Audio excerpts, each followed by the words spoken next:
Trollord Games. Join the fray. Boom.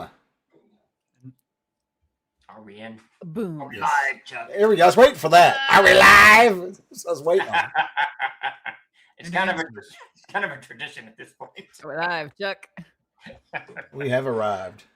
All right, I think we left off last week. You guys were still on the cautious lip. However, you had rounded the coastline and come to the island of Ethanil, where Arenal stands, that city of wizards and hopefully answers for you guys.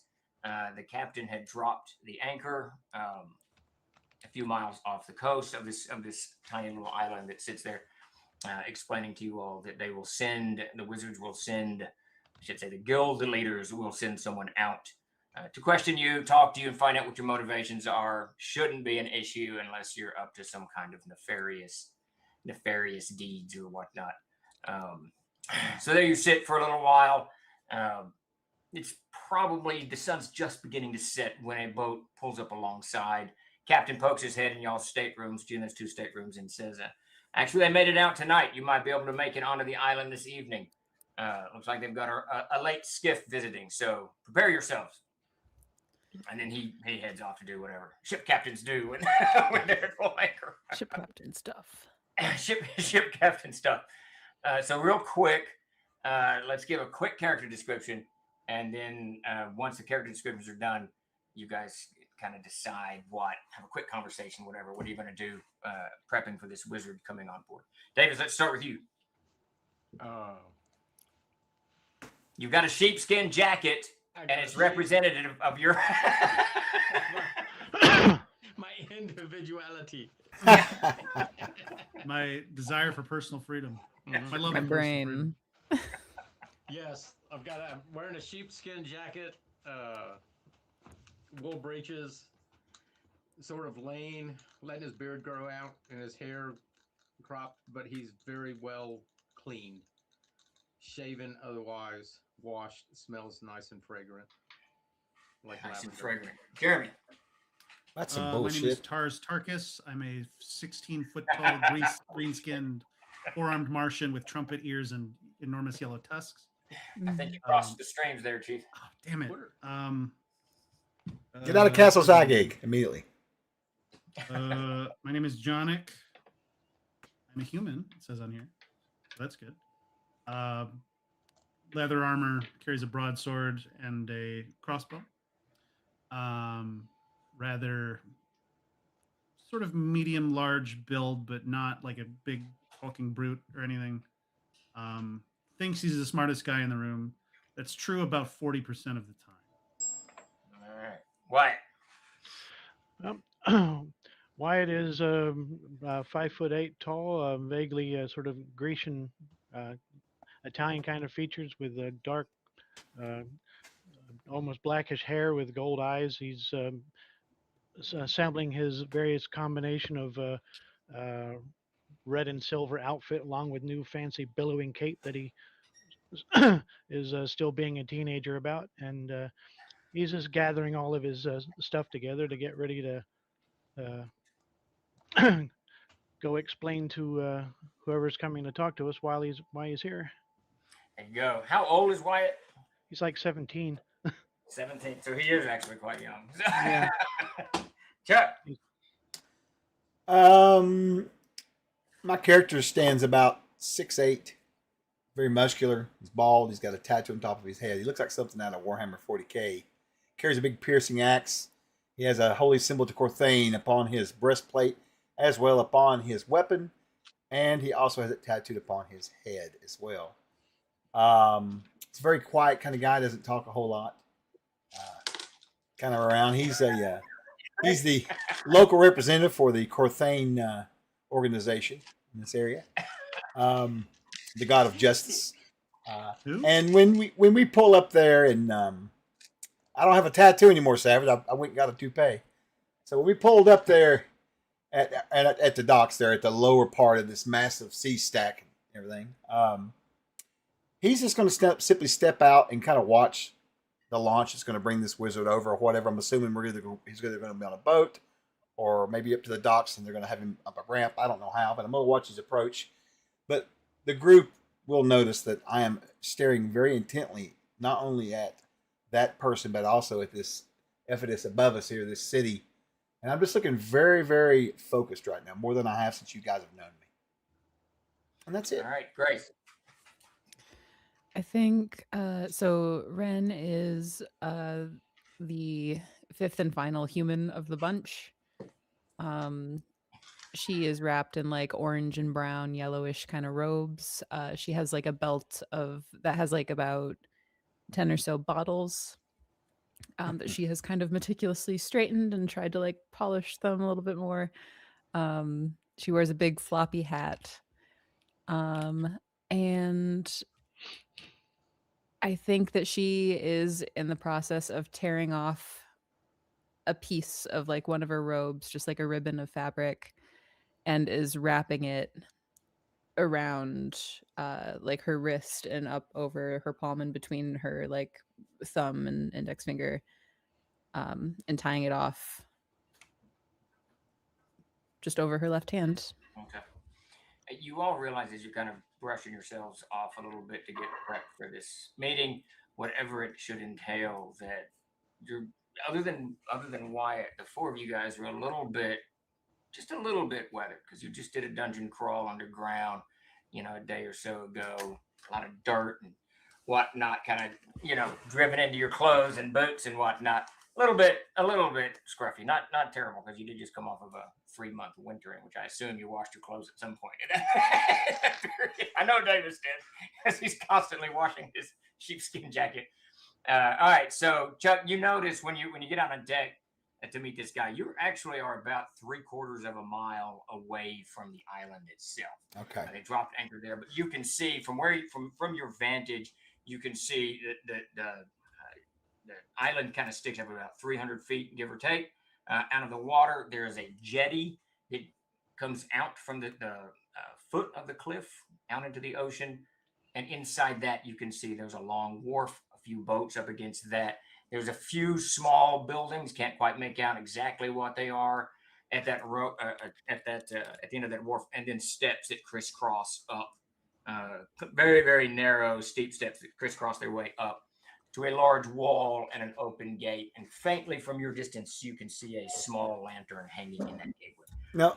But coming up alongside your boat, immediately you see a small skiff sail. There's 6 oarsmen with it, and probably a youngish wizard, maybe in his mid-20s or so, very nicely dressed, book tucked under his arm, and he's waiting for the boat to hit up to it. You're about to say something? I was just going to ask, just confirm. Beyond that gate, we probably can see another stone stairwell that's carved into the side of this big sea stack going way up tall, right? Am I understanding? Yeah, so to be clear, there's no gate down below. There's a sea jetty, which is just this pile of large black rocks that kind of sticks out from the island and making a man-made harbor. All right. Sure. And there's a wharf that sticks out into that harbor 100 feet or so. Yeah. At the end of that wharf, there's a few buildings, 2 or 3 buildings, and then the stairs go up. And at the top of that island, at the top of those stairs, is the wall, and that's where that arched doorway is. So we just can't see beyond it. So we assume that that's going to lead up to the city, I guess. Yeah, you can see a couple of towers jutting out. It's almost dark, so a little bit of that's fading. Sure. But you can definitely see the walls of Arnall, and it's all fairly pristine. I mean, this isn't some ruined, degraded building or construction, some whatever. Mm-hmm. This is very clean from what you can see and orderly. Okay. So the skiff pulls up, and you see this young man pull. I'll assume the rest of you guys have kind of piled out onto the deck. This young man comes up, looks about, and he says, "Who here is going to Arnall?" We are. Can you come here, please, just for a minute? Yep. You see he's a little bit pressed. He seems to be a little edgy. And he goes, "It's the 5 of you?" Mm-hmm. Very quickly, tell me your name and your purpose for coming to Arnall. And you can see when he says that, he clutches something on his chest. I'm Ren of the Copperhead. I'm here in Arnall for help. Copperhead, what is that? A snake, sir. Good enough. Next. McGowan. And your purpose, sir? I'm accompanying Ren. Fair enough. We Next, all you. need help. Yeah, he chuckles a little bit. Next, you, tall man. I'll look over at Wyatt because I've asked Wyatt to introduce me to him and explain that I'm not able to converse Yeah. vocally. I point out to my tall, silent friend here is a cleric of Corthane that is traveling with our party to, we met him along the way. I'm here to see a couple of members of my family that I have to pass on some bereavement news of the departure of their father, or our father. When you give the half of your speech over, he looks over at Corum. He's kind of, it looks a little quizzical, and when you say the name Corthain, he raises an eyebrow, and then he looks at you, Jeremy, and you. Huh? What is your name, and what is your purpose for going to Arnall? I don't know, and I don't know. His name's Jonick. He needs the most help out of all of us. And he can swim. All right, everybody give me an intelligence check. For what?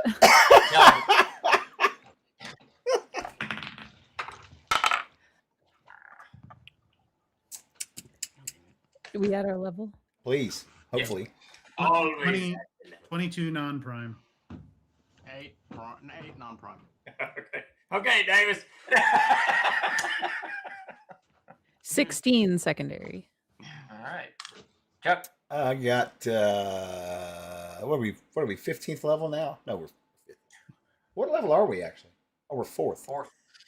I'm gonna have a total of 14 non-prime. All right, and Wyatt. 22 non-prime. 22. Okay. Everyone but McGowan, you guys can feel something touching your mind. It's like a thought comes into your mind that's not your own.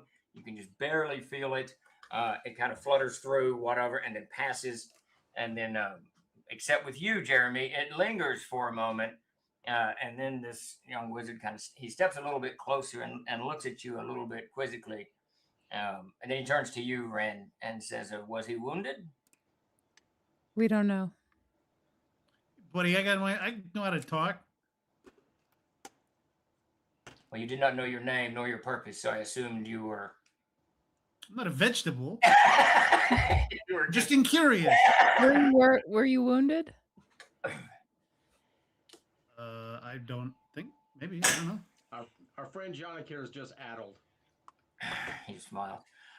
Fair enough. You may get on my skiff now and come in this evening or go in the morning as you choose. Be peaceful on the grounds. Do not raise a ruckus. Follow the rules. And he turns around, starts heading. I will immediately follow after him. Okay. We're going now, right? Anybody can trying to get the dog into the skiff? Yes. We have a dog. What? Dog? No dogs allowed. Are these kind of Ren's like, screw this place. He has a vest. He can be with me. I've got papers. I got paper. Listen, she has a service dog because of Davis, so you know. I can bring him. A service dog. It's a service dog for the entire party. I think. Yeah, that's not wrong. All right. Okay, so I assume that you all gather your gear, climb down into the boat and start going This as the time I sun gather begins to set. everything that I own and carry with me. Do what? I can't take everything I own and carry with me. And heading to Arnold. So let's stop there. And Chuck, introduce the stream, and then Grace, if you can follow up with whatever stuff. Are we supposed to have like a super secret thing that we were supposed to do like 2 weeks in a row? Yeah, it's too late now. Yeah, that doesn't matter. We've moved on. That ship has All sailed. right. And no one's going to get that pun except Grace. But It was a really great idea. it was. It was an idea. I find your vague posting frustrating. You're So- shipping the Troll Lords? That'd be fun. So I'm Chuck Cumbo, Community Director for Troller Games. We're here to play some Castle Crusades with you guys. We're doing an actual play of our flagship product. We are here with a motley band, that's for sure. Which is called We're called the No, Ends what's Meet the product Fiends. called? What's our Castles and flagship Crusades. product? What I just Thank said. you. You definitely cannot You didn't remember say it. anything. I just You did literally not said it say like it. 2 seconds ago. No, you didn't. Literally No, said you it. didn't. What did I say? Huh? What did I say? Did I say Hackmaster? You said I Watch literally the said it VOD. 2 Watch seconds the ago, and it was wrong. Watch Would the you call me? tapes. Would you call me? No. Anyway.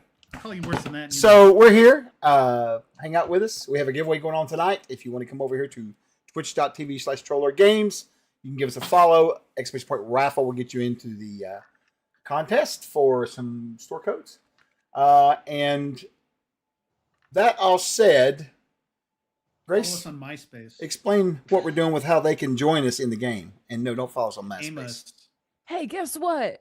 If you want to see us succeed, you can help us Yes. succeed. You can help us be good at stuff, or you can help Steve be good at stuff, but that No. means misfortune for us. So if you love everything good, you can gift us rerolls or boons +1s that we can add to our rolls.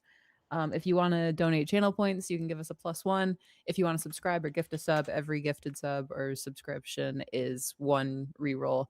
So you just do it and then say in chat who you want the thing to go to, and then I will mark it down on my mastermind document here, which I'm about to read from. Wow. And you can give those to Steve as well, but only if you love chaos and want to see a premature TPK. I don't know anyone in chat who would want that. Just so- literally asked. Monkey did. Hey, I'll How pay much for for that. TPK? No, nobody wants shit, that. I'll pay for that. Where's my No, money? no, Kill no. us all. Do it. No one wants to see chaos on a Troll Lord stream. Lord, no. All right, here is our current count as of right now, subject to change, depending on what y'all want to do. So Jeremy has 1 +1 and 4 rerolls. I have 3 +1s and 8 rerolls. Good lord.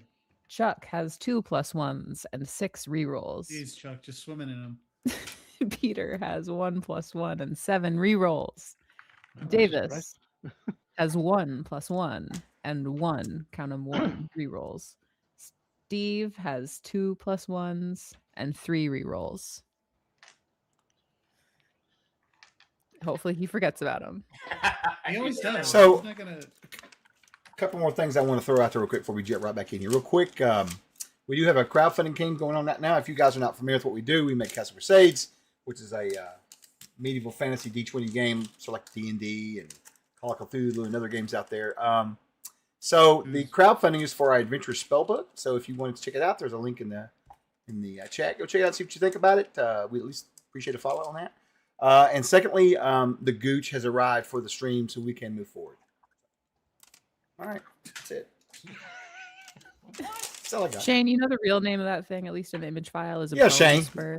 I know what he's talking about. Yeah, it's this thing she posted. My granddaughter's terrified of that, by the way, since you made that post. That thing's called a bone spur? On what planet? I'm sure it's not called a Bone Spur, but the image file is called a Bone Spur. Well, so it it's looks like a the only giant thing nose, that- is what it looks like. I don't know what it is. It's terrifying. But anyway. It's a pretty wild. Anyways. Follow us on social media if you want to know what we're talking about. Yeah, that's right. Make me look like a good social media manager. Be sure to please. send us There you an go. instant message. We'll get right back to you. There you go. Sign the guest book on our GeoCities page. And Jeremy, just for your knowledge, because I know you like to know things. The thing was we were going to do a contest for who can figure out where the name Cautious Lip, the name of the boat, came from. Oh, it's many a slip between a cup and a lip. What meaning was behind Cautious Lip? That was the we were going to do a contest to see who could figure it out.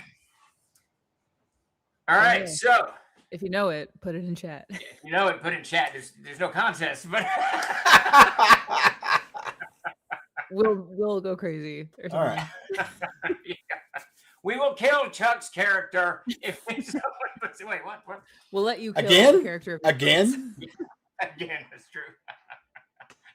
Poor Chuck. All right, so you guys, it doesn't take very long.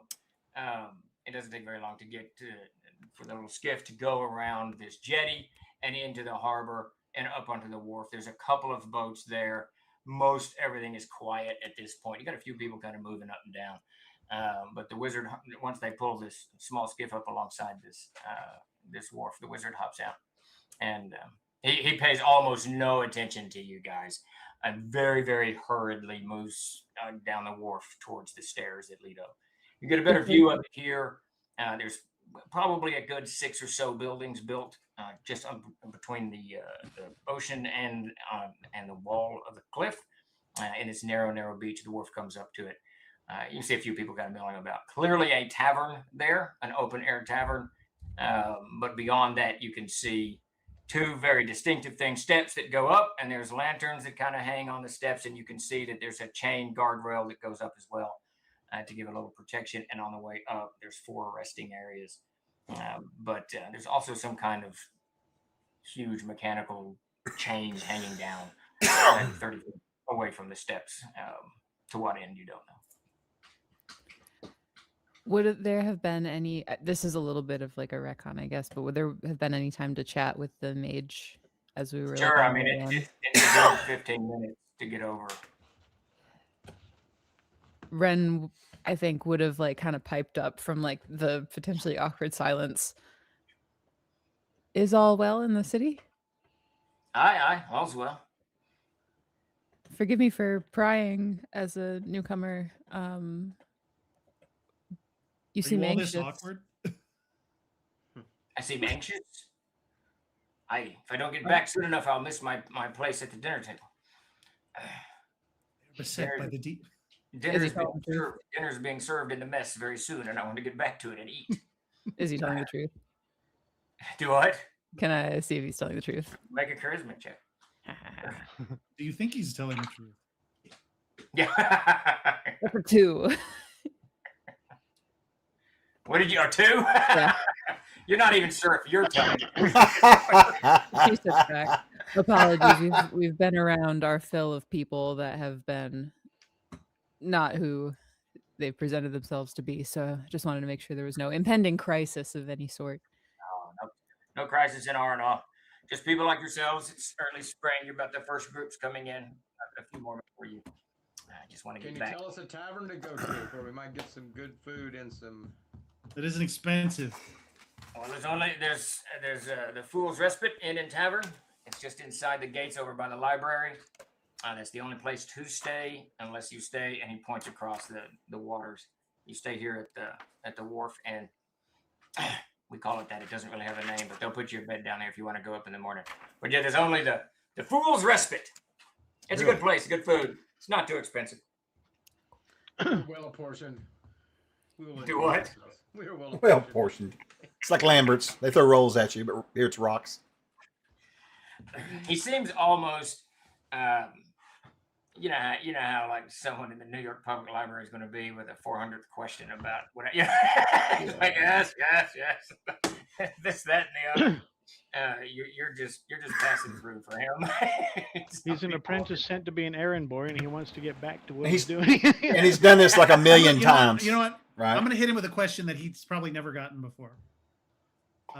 Hey, buddy, who do you think would win in a fight between an ape and 3 really big wild dogs? Oh, God.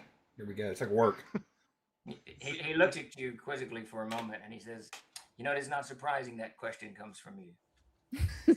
I'm going to say the ape for certainty. Okay.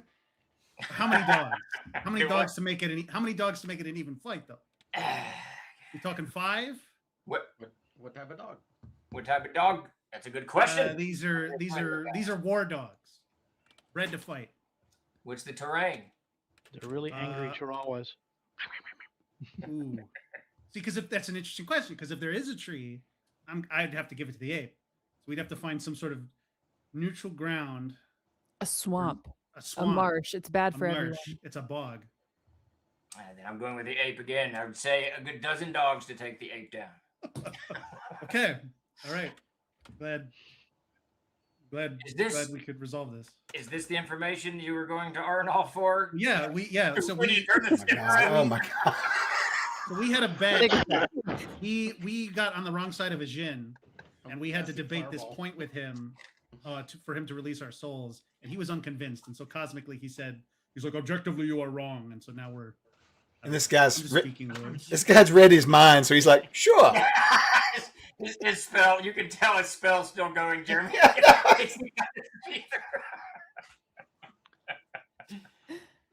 All right. Any more questions for the young wizard? All right. So the boat moves on. Like I said, within about 15, 20 minutes, you're on the wharf moving up, and most everybody's headed out. The wizard moves with purpose. The 6 guys that your oarsmen, they do not. They begin, putting the oars up, stowing everything and all that crap. Help you guys up and onto the wharf and on your way. Moving down the wharf, you see these half-dozen buildings. It's kind of rough down here. Clearly not. No one's really concerned about the upkeep of the buildings. But you do see a tavern here with large open windows, tables outside, a few on the inside, kind of facing the harbor right there on the beach. And that's clearly what he was talking about with the wharf end. But beyond that, a few hundred feet, you can see the steps that wind up to the white walls of Arenal. So you said it was evening time? It's dusk, it's sun setting. So Wyatt's looking up at these stairs and says, so who's interested in a long and dangerous climb in the dark? I am. The monk is not worried. This is basically a jungle gym for me. That's where the an fool's egg. rest, but rotten egg. She starts heading up. Sprinting up the stairs with my 40-foot movement speed. She starts moving upstairs extraordinarily quickly. All right. Yeah, Bounding up the stairs are probably about 3 feet, 4 feet wide, and made for humans. But there's a chain guardrail that you can, grab on, keep you from falling. Won't keep you from falling, but it will assist you in not falling. So.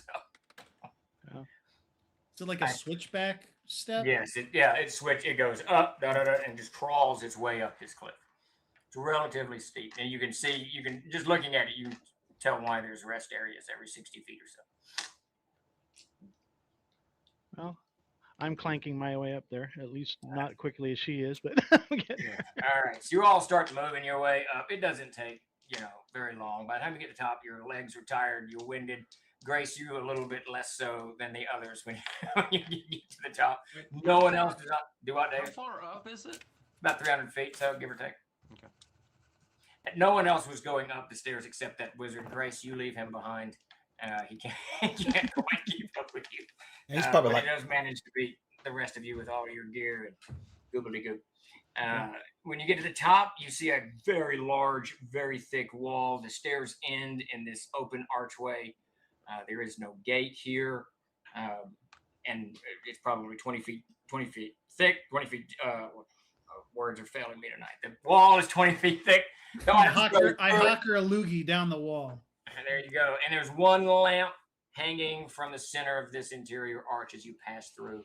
Once you pass through, you can see the very, very broad grounds of Arenal.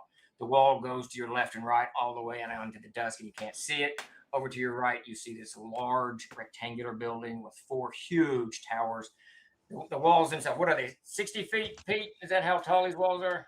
You told me they were about 10 feet thick and about 20 feet high, so they were more decorative than they were functional from what I was just. Yes, from what you're you right. described. And then the towers were 60 feet. Yeah. So the ground is clear. It's early spring. Grass is growing. Trees are coming into bloom. And you're looking at this extraordinarily, for everyone in the room, no one has seen such manicured lawns and shrubs and bushes and pathways and fountains. And you can see them all over the place. It is many, many acres of this. You can see buildings off to the left and right. But as you move onto one of these paths, you can see there's lanterns hanging here and there lighting the place. You can see a good dozen or so people moving about.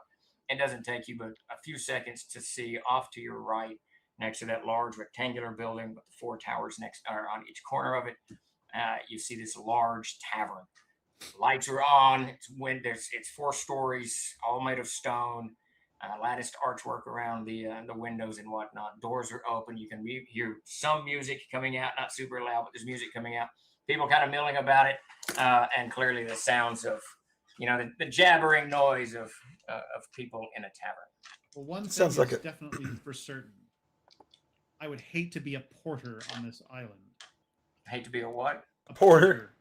Yes. Yeah. So it sounds like Actually has an elevator for such things. Okay. so it sounds like it's a very really nice college campus. That's what it sounds like. Yes, there you go.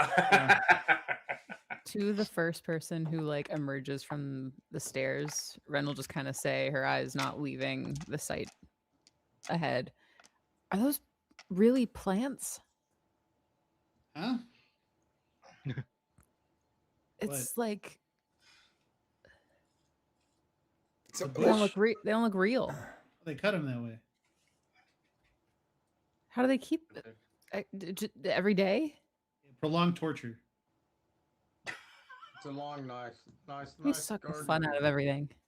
No shit, right? It looks like what the Paladins want to do with their land, but have failed miserably. I find every aspect of this place repellent beyond description. And Ren is thinking, I need new friends. Why? Don't you love the city? Ren, I Yeah, bet but that's this an is illusion. this has got none of that It's grit to it. magician's This is too sight. artificial. Grit. There's nothing real here. This is Can I be deaf too? Is there a way you can? Wizards and Ivory Towers using magic to shape the land into some simulacrum of high society.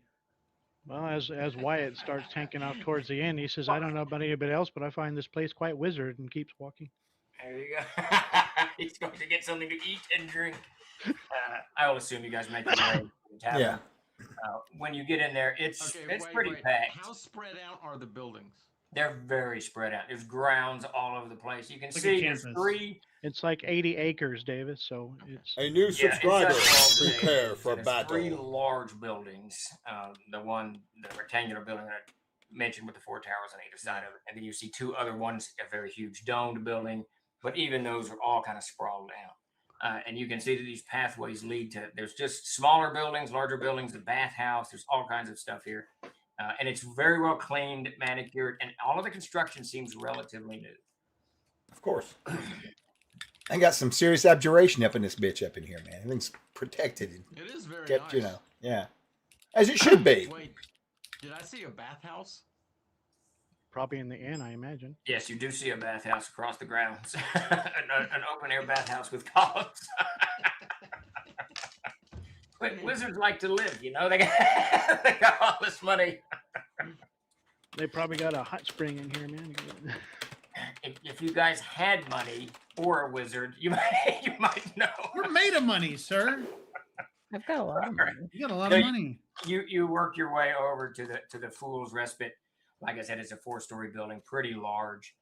The downstairs is just the tavern area. Clearly, see a large great hall, a good dozen or so smaller rooms on the sides, 2 sets of stairs that lead up, a large bar at the end of it, 2 smaller bars to the left and right, tables, some standing, some sitting, benches all over the place, and it's got a pretty decent crowd in here. The dinner crowd's piling in, eating and whatnot, and you see a lot of men, women, almost all human, in various colored robes. Most of them are going to be, let me get this. Most of them are gray, but you see some, a few blue, and a couple of with white on them as well. Clearly decked out, and they're clearly members of the White Order. And, coming to eat, drink, doing whatever they're doing. And you see probably 15, 20, 30 odd just people with no equipment, nothing like you have, no backpacks or any of that, just coming in to eat and drink. Probably the groundskeepers and servants and whatever else is going on here. But you do see a dozen or so people like yourselves that are kind of equipped, armor, this, that, and the other, backpacks, coming here probably for the exact same reason that you're here, to unravel some riddle of their own nature. That's a lot of wizards in one place. It's a lot of wizards in one place. Do you guys think this is the dangerous room we've ever been in? Yes, by a long stretch. No. Tread lightly here. I don't trust wizards. Very noisily, with her bottles and her big backpack and the glaive that she's walking with, clanks into like a seat near somebody and begins talking to a stranger. Okay, do you find a table where there's enough for your comrades to plop down? Yeah, all right. absolutely. Yeah, easily done. You guys pull up chairs next to this table. There's a few other people at the table as well, eating and whatnot. Grace, they're pretty. Whoever you're talking to, they start talking. I mean, they're pretty friendly. Yeah. Nobody's, not everybody's friendly, but this individual. I People clunk here down for my information. box of armor, take my backpack off, clunk it down, take my belt off with my weapons on it, clunk it down, and then sit back in the chair. All I right. look around for a waiter. Yeah. Doesn't take long for you watch up. No, I'm just saying I'm gonna join in and get some food. That's for sure. I'm securing a room while I'm first thing. So Peter always immediately goes to the room. Instantly. We Can I help you? I need a room. Can we get this all in one check? Because this is a business meeting and we need this for accounting. Yeah. Tax deduction. Yeah. There's no taxes in Aird. What the fuck do they pay for anything? They loot dungeons, man. There's so much gold in these Who's dungeons. building the road? Who's paying to pave the roads? Economy. There's some questions you don't ask, Jeremy. That's right. Loot a few Hey, how do you dungeons. think Move a on. wizard would do in a arm wrestling match? You want to find out? Well, he would cheat with magic, so Fucking grasp. Wyatt, it doesn't take you but a little. Do you want a single room or do you want a room with your comrades here? I want a single room. No, I do that. anything to avoid interacting with the rest of the party. it's not that. It's just likes his peace I and don't quiet. think we've ever sometimes. said one word to each other.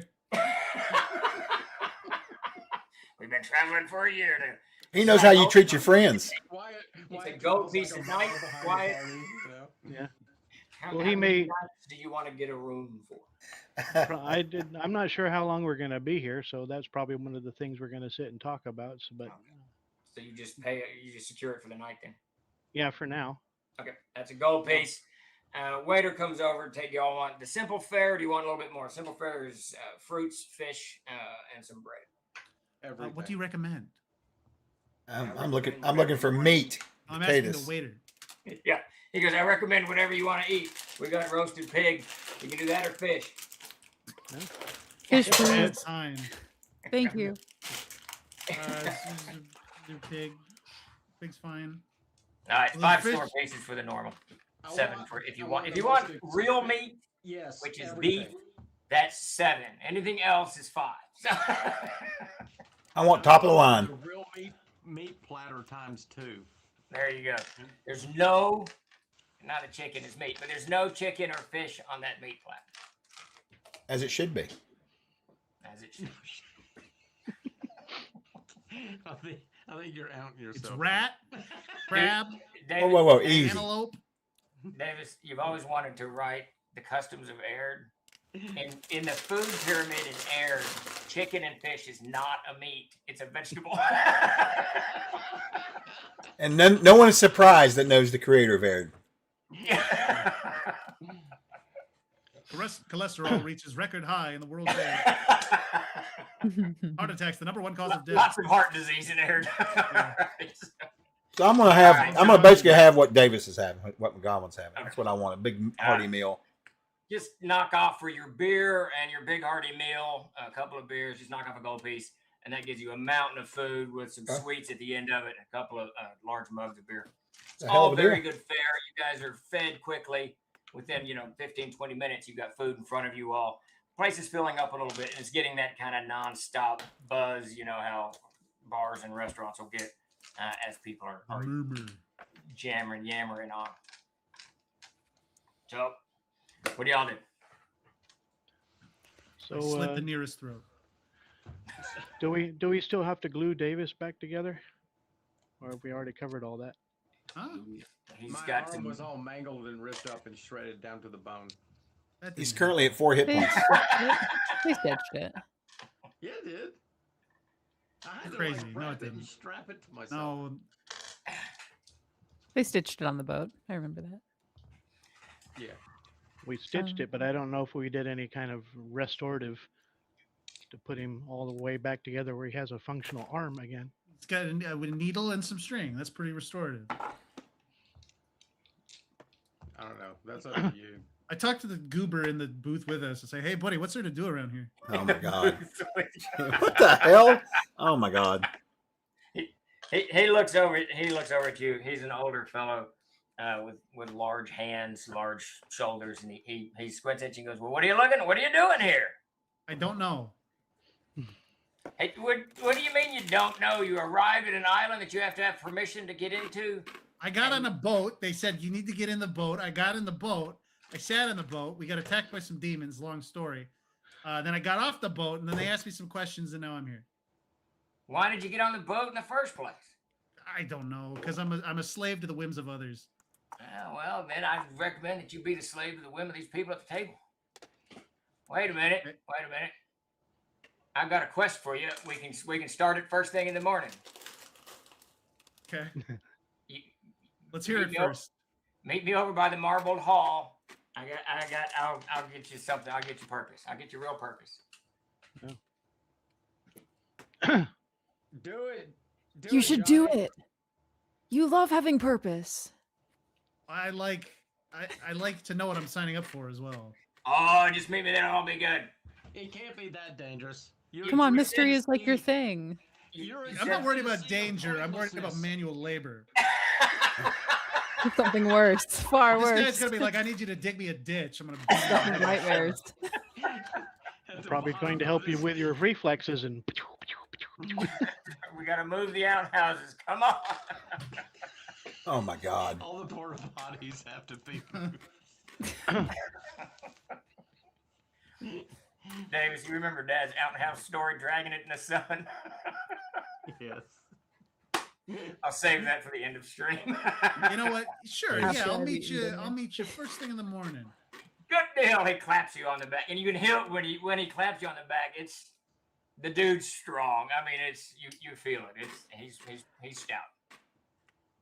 And then he laughs, and his friends kind of laugh too, and they go back to eating their fish and fruits or whatever they're eating. So we should talk about what we're looking for. We need someone that's going to be versed in the planes, right? Well, I suggest you go take a look around at the room, and what I can see, there's different types of people or different ranks in here.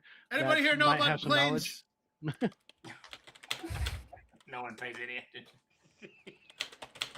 Yeah, I'm sure the colors of the robes indicate some kind of rank. Sure, it represents some fruity shit. I don't care.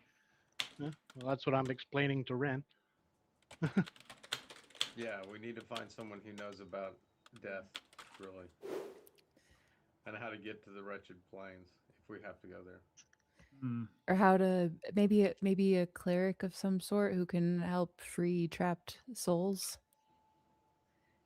I look over at Corwin. Like him? He's eating. He's busily munching on a piece of halibut. Some higher order clerics are able to sort of, I think the word is cleanse your soul. You might see if you can find any of those here. Are there priests too? Yes, It was just that's what the curia. That's what the curia is. There's all kinds of casters here.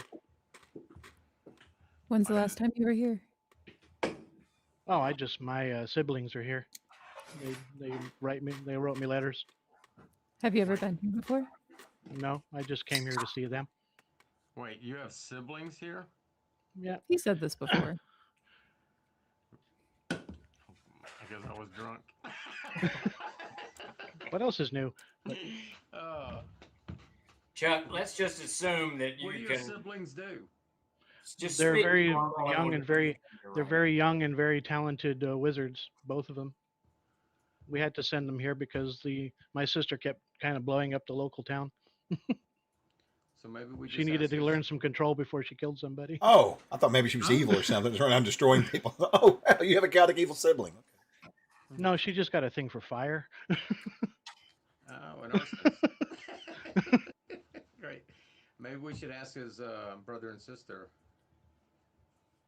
to whom we should speak. With him. That would be great. At the very least, it would be nice to be on friendly terms with someone who's like local. And if they can't help us, maybe they know someone who can. If you wouldn't mind, Wyatt. Well, I got to go find them first. I mean, we just got here, so I got to go figure out where they're staying and who I have to talk to go find them. So that probably maybe be in. Yeah. Could ask People around live here. So did we see any temples when we came through the area there before we went into the inn? You know, any temples or religious buildings or No. No, well, I mean, there's a couple of buildings that could be religious, but you didn't go into them, or you know what I mean. Nothing obvious. But you saw nothing with holy symbols or anything. Yeah, and Arnold, just to be clear, and you guys know that. I mean, this isn't a. There's not going to be very many clerics that,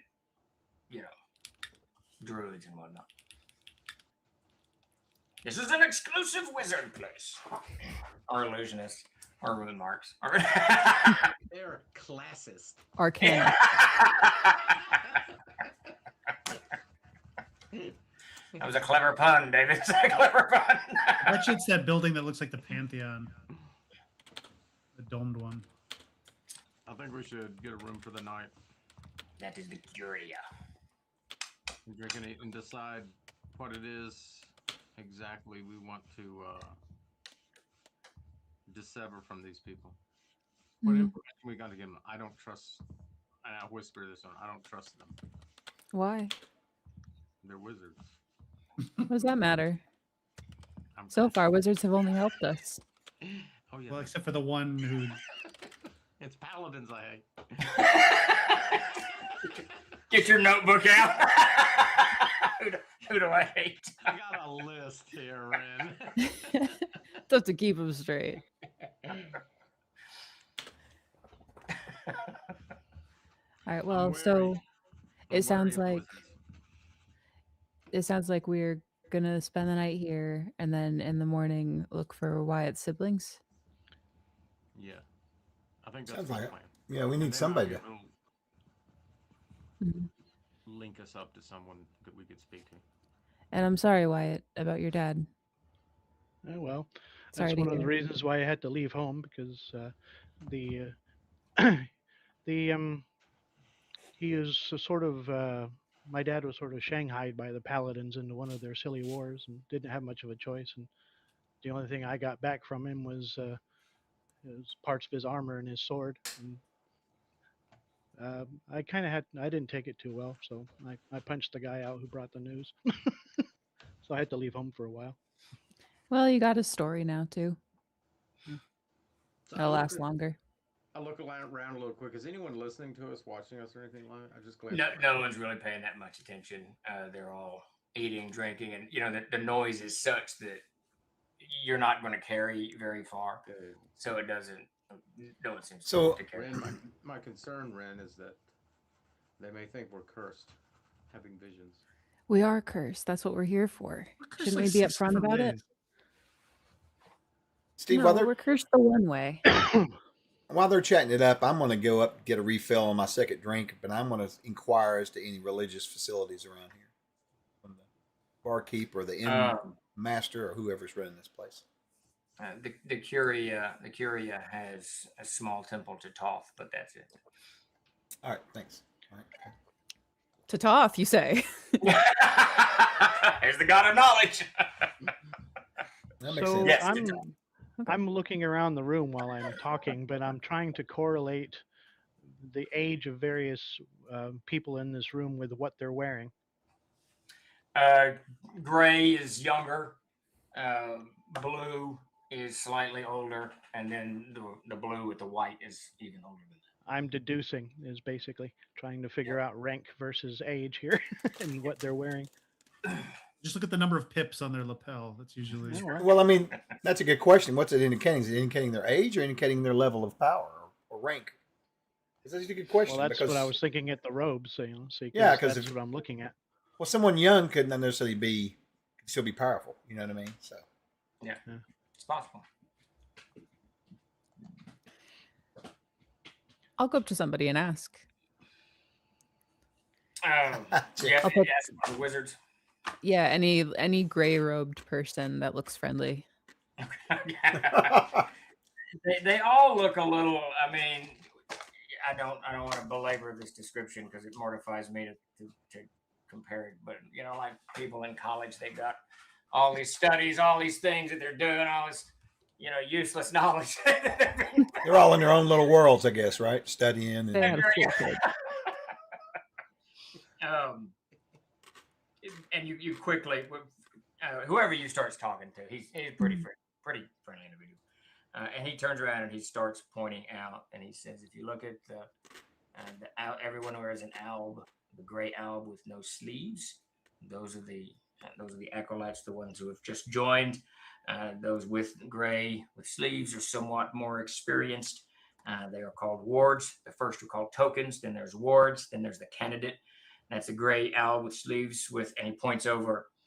You can see the waist olive length chasuble on it, which is the thing that kind of goes over your shoulders. And then he just goes through pensioners, keepers, benefactors, tutors, and that's all that's here, which is roughly up to about 7th level, which is the blue alb with a wide brim added to the cap on their head. Blue But alb it's is all- But nobody really is wearing these robes in such a way that they're aristocrats. You know what I mean? They're not.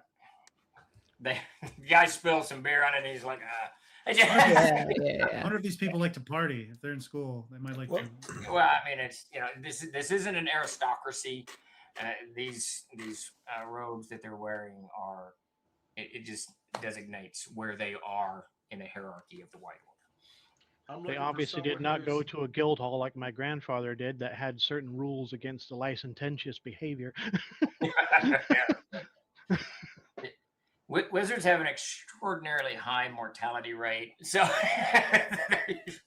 Yeah, no kidding. Live fast, die young. that's right.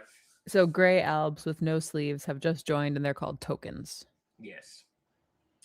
What does a beer cozy signify?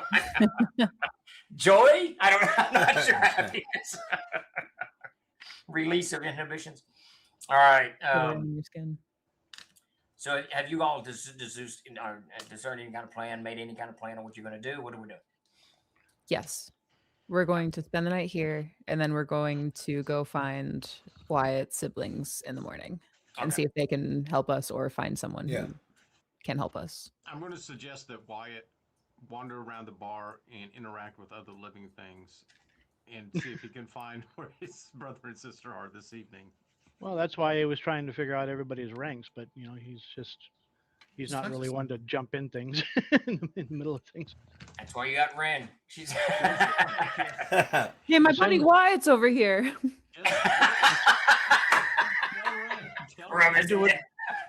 Wyatt does what I do. He sends the social person out. It's like Dakota taught me, the wedge. I'm looking for someone majoring in the plasticity of time dilation. You can easily find one of the travelers here, a practitioner of the blood runes. Great, a blood rune. That sounds magnificent. That's the time traveling runes. All right. So I will assume you guys eat, drink, whatever. Spend a couple of gold pieces, knock it off, then you head off to your rooms. Is everyone getting a single room? It doesn't matter that much. It's 5 silver pieces in the dormitory or a gold piece of bed. And you guys can all be in one large room of 6 beds, or I guess why it's already 4 beds, so you can each be in your own. I don't really care, but it costs a gold. I'll do is I'll go in the bunks, the silver piece thing. Yeah. How much gold did we have? End up with 300? We You got a hole in your pouch's pocket, so. Oh wow! Too bad for you, brother. We had 500 imperial coins Each. No, total. Oh. Separately from that, I don't think I put those down. I have them written down. What did Jeremy say? I don't believe anything Jeremy said. We had 500 imperial coins. Oh, right. I thought you said hero points. No. I don't know what that one is. It was like bullshit. While Yeah, everybody there was else. a wand, I think, a little scepter. Oh yeah, I forgot about that stuff. Yes. Yeah.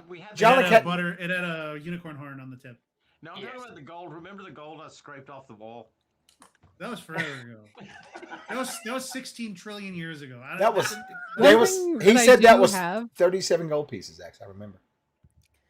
One thing that I have in my backpack that Ren has kind of put to the bottom of her pack and is hoping that there's no light fingered anyone, because it would have pretty terrible implications for herself and the group. So I'm gonna tell the castle keeper I have a silver symbol of Unklar on my person. Yeah, I did not hear that. I did not hear that at all. You have a silver symbol of Unklar, that undead beast demon in your pocket. I don't know what you're talking about. Lord of mercy. I hope to God nobody scries her pockets. I don't Just know. one curse. And you wonder why he gets his own room, you see? So while we're doing all this, I'm going to get my own room. Okay. And when everybody else goes up, I'm going to kind of hang out down there near the fire and have maybe some, I don't know, a late night dessert or whatever, and just kind of chill for a little bit and read through my prayer book a little bit and some of my other notes and stuff, and just kind of take a little bit to kind of go over everything in my head that's happened to me since I've met this group. Okay. Not me. I'm getting a dorm. Putting all my no, I'm getting a dorm. I don't care. I'll just kill whoever steals my stuff. And then I'm gonna go to the bathhouse. Of course. Gonna wash your clothes, wash your sheepskin jacket again. Yeah, That's right. we should be pretty dirty at this point. Man's filthy, but he's got this pristine sheepskin jacket he wears. Ren's gonna meditate for a little while, but retreat into her mind and see what happens. Reach out to nothing. Something? Nothing? You get in your own room. She's kind of in the bunk. No, she's not in her own room. Oh, you do that in the bar. Sorry, another company's texting. Okay, how about I gotta answer this question. There we go. Okay. We all feel your pain. Do what? So we all feel your pain. The troll lords, we never sleep. So Grace, so you stay in the tavern down there. In like the bunk room, like she pays the 5 silver in the You're dormitory. Yeah, thank you. So you and Davis are basically bunking together. He throws his gear on his bed, wanders off, and then you get into your bunk and you're going to meditate. Chuck, you're going downstairs. You're going to say a few prayers and kind of go over in your mind, try to figure out what it is that you're doing here. Wyatt, you're going to go to sleep, I assume. Is that? Well, I'm going to go read for a while because he's been trying to pick up bits of knowledge, making productive use of his downtime. Sounds good. But you go back to your room. And Jeremy, what are you doing that evening? I'm playing Castles and Crusades. Nothing. I do not. I stare at a wall. That reminds me of a comic called Gregory, back from the 90s. And Gregory is in an insane asylum. And he just sits, the whole comic book is him in an insane asylum, imagining things. That's funny because you were the one who showed. I never saw that comic book until you showed it to me. It is an absolute brilliant comic. The 90s produced so many brilliant comic books. Mm-hmm. Track it out, Jeremy. You'll like it. Gregory, it's great stuff. Grace, you'd probably like it too. I love comics. Yeah, it's good check stuff. it out. I have about decided, Grace, since we always talk about movies and you've never seen any of them, that I'm going to start assigning you on company time. Yeah. You need to watch this now. What does witness mean? Just watch the movie. We should do a movie night on Discord. That's a great idea. Wizards. And we should start with Wild at Heart. So that's a great movie. It's Wild at Heart. It's a great movie. Oh, you've never seen Wild? Oh my God! I've never heard of it. So good. But we should start with like the foundational fantasy movies that we watched, and Wizards would be one of the foundational movies. Remember when it came out at Fort Leavenworth? Oh yeah, no, I remember. Yeah. Heavy Metal. The Sinbad movies was rule. Sinbad movies, yeah. Lady Hawk, that's good. Swamp Lady Hawk, Dragon Slayer, that was 1981. Hawk the Slayer, you got to do that. Saying you need to turn up your mic. Chuck? Can you give Davis a little more volume? Yeah. Yeah, I can't turn up my mic. I can't do anything.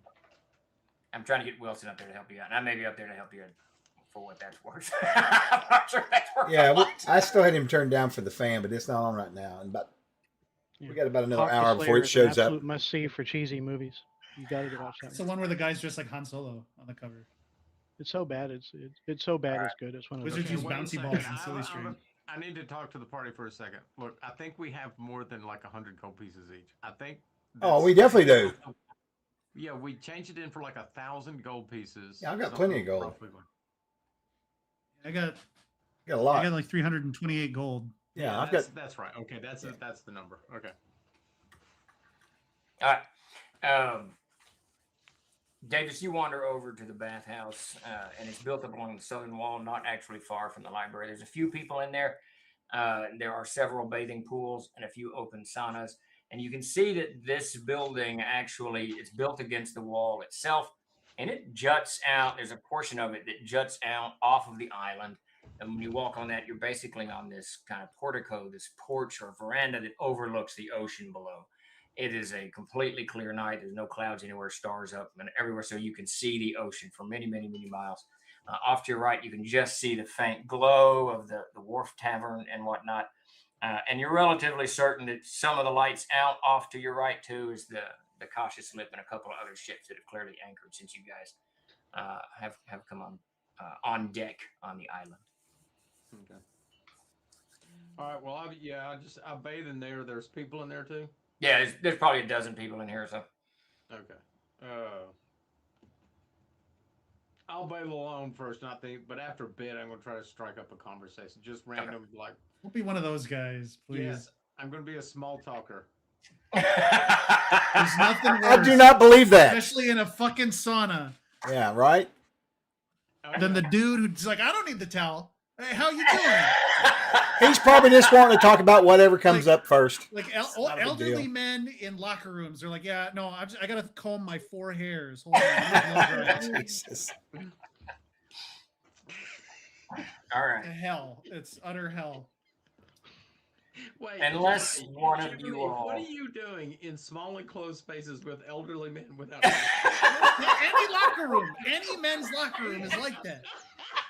Any gym in America. We don't need that personal information. There's like an 86-year-old man in there who probably didn't even work out, who's just naked, blow drying his hair. That's happened to me like on 6 different occasions. All right, moving on. Moving on. Some of us are too tired for these visuals, so yeah. Yeah, really. My God. I'm kidding. It happens. Yeah, see, Friday they night, agree with me. literally. Yeah, he's in black socks and shoes. That's like when a long time ago, it was like on a regular, every Friday night, it seemed like I would wake up in a drunk tank somewhere. I don't know how I got there. From Anyway. the soft rag. All right. What are you talking about? What are we doing? And Davis, you chat for a little while. I assume you're not you're mining for information or something. No, I'm not. I'm just trying to get a feel for like nothing really. Just trying to get just the like layout of the people. Okay. It all seems it seems pretty businesslike, and they're very. You do pick up that none of these people, and everyone here is a wizard. Everyone here is some kind of magic using individual, rune mark, whatever. And you learn easily that this isn't they don't look at themselves as an informational kiosk set in the world of Arid where people come and ask questions and they answer them. No one's going to answer your questions unless you pay real gold and schedule time. Otherwise, you can schedule time in the library and go do your own research. You know what I mean? They're busy. These wizards are here on their own purpose, and whatever purpose yours is not even vaguely relevant to what they're doing. And if you were to be walking down the pathway and suddenly die, they would step over your body and move on because they're not this. You know what I mean? This isn't a. They're working on masters and PhDs, man. They ain't got time for you. They don't. Right. They don't have time for random. But it's pretty. The libraries are open. Everything's pretty open for the information, and there are wizards and sages here that you could talk to. But So what you're saying? These are like the crypto gurus on like X. Yes. Wait, you didn't say they were soul. You didn't say they were flesh golems. That changes things. So that's kind of the vibe that you pick up while you're doing all this. Grace, as you slip into your meditative state, it doesn't take you long to slide. You can just feel yourself. You're in this very peaceful area. You can see the world around you, and this manicured lawn, these beautiful trees just coming into bloom, and these calm and reasoned people. And suddenly the whole thing just kind of goes angular. It's like it just kind of shifts in an angle, and you start sliding down one of these paths. You slide down this path, and then you hit into this narrow, nasty, dirty, darkened, just cliff face that cut or this path that goes between two cliffs. You immediately recognize it as the road to hell, the road to the wretched plains. And then suddenly you're there, and you can see for a moment, you can see endwise. He's stuck. If you remember from your last vision, that huge kind of shapeless creature that was walking through the fields of glass. You can see that creature, and you can see endwise is stuck. There's glass stuck into the creature's feet and into its feet are kind of elephantine into its leg, and there's this viscous liquid that's pouring out of the leg, and there's glass stuck into all of that. And you can see these souls are clinging, not so much clinging, but they've been caught up with this creature. And the creature just walking, and these souls that are just attached to it are in just complete agony. And you can feel Endwise's just tremendous terror. It doesn't understand, the soul doesn't understand what's happening or where it is or what's going on. It's just in pain and doubt and all of those things that assail us when we wake up in the morning. Not kidding. And then you're suddenly back sitting in the tavern. A little bit of your dizziness. Does her attempt to reach out to a certain pocket passenger bear any fruit? Pocket passenger? The demon. Oh. No, there's none of that. Oh. There's nothing. Your voices. Talking to myself. Right. But you do feel the weight of this thing on you, the weight of this curse, as you've aptly described it and accurately described it. She'll take a piece of paper, draw that vision too, and then go to sleep. Okay. And Chuck, in the midst of your prayers, it hits you like a thunderbolt. You're actually sitting there. You've made your prayers, and you're just trying to figure out. You're trying to find that path going forward. And then you see Ren not far from you. She's clearly in one of her meditative states, which at this point you're used to. Mm-hmm. You can see her brow furrows. She clearly under some, I don't want to say distress, but clearly Feeling. The whole nature of this journey that you're on. Orandul, the Red God, Lord of the Homeless House, Crafter of the Wretched Plains, for lack of a better word, I don't really like this word, but the nemesis of Corthane. Corthane and him have fought since time began. This quest, this rescuing this soul, is the first winds speaking through you and fighting Orndul, because this soul, it's trapped where it shouldn't be, right? Mm-hmm. It's trapped in the Red God's realm, and you, as an agent of Corthane, have somehow, coincidentally ended up with these comrades that are seeking for a soul. So is it coincidence? This is the question you have to ask yourself. And then you see Ren stand up without a word and head upstairs. Okay. I don't think I've had any more visions since that last one I had, have I? I think I have. It's that short. Okay. I think you've only had one, right? That's all I can remember. They've mostly played Ren and McGowan. Wyatt, you spend a little bit of time downstairs. You learn both your siblings are known. I mean, there's only a few 300 or so wizards that live in this entire complex. So your brother is not on island. He is in Maine on a informational journey. Your sister, she is in the dorm. She's at her level, very difficult to get a hold of, but you can send a message to have lunch with her or something like that. Yeah, that's kind of the idea. I just wanted to pass along some information. We'll go from there. But Yep. All right, so I'll assume you all go to bed that evening. Now, I'm still at the bathhouse. When I talk to those people, after a while, I just ask, who would I talk to someone about a curse? A priest? They're no good. You're in the wrong place. that's what I've been saying. But he literally, when you start laughing, he starts laughing. He says, "You're in the wrong place for a curse." I would go to the library, maybe. Do you know what what the curse is about? We didn't bury someone properly, and I've been having visions. Visions About of what? I don't know, the wretched plains and souls on the wretched plains. He leans forward and he goes, "How much have you been drinking?" I lean in. You really shouldn't do that before you whispering get in the sauna. That to really him. is very dangerous. I let my towel drop. Not enough. Excuse me, I have to comb my hair.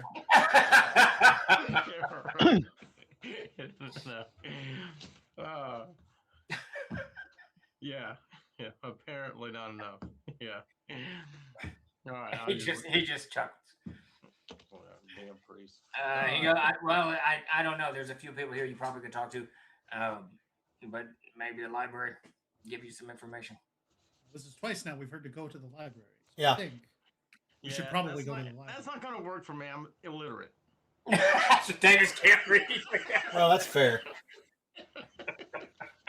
They've probably got some picture books in that library, Davis. That's a picture.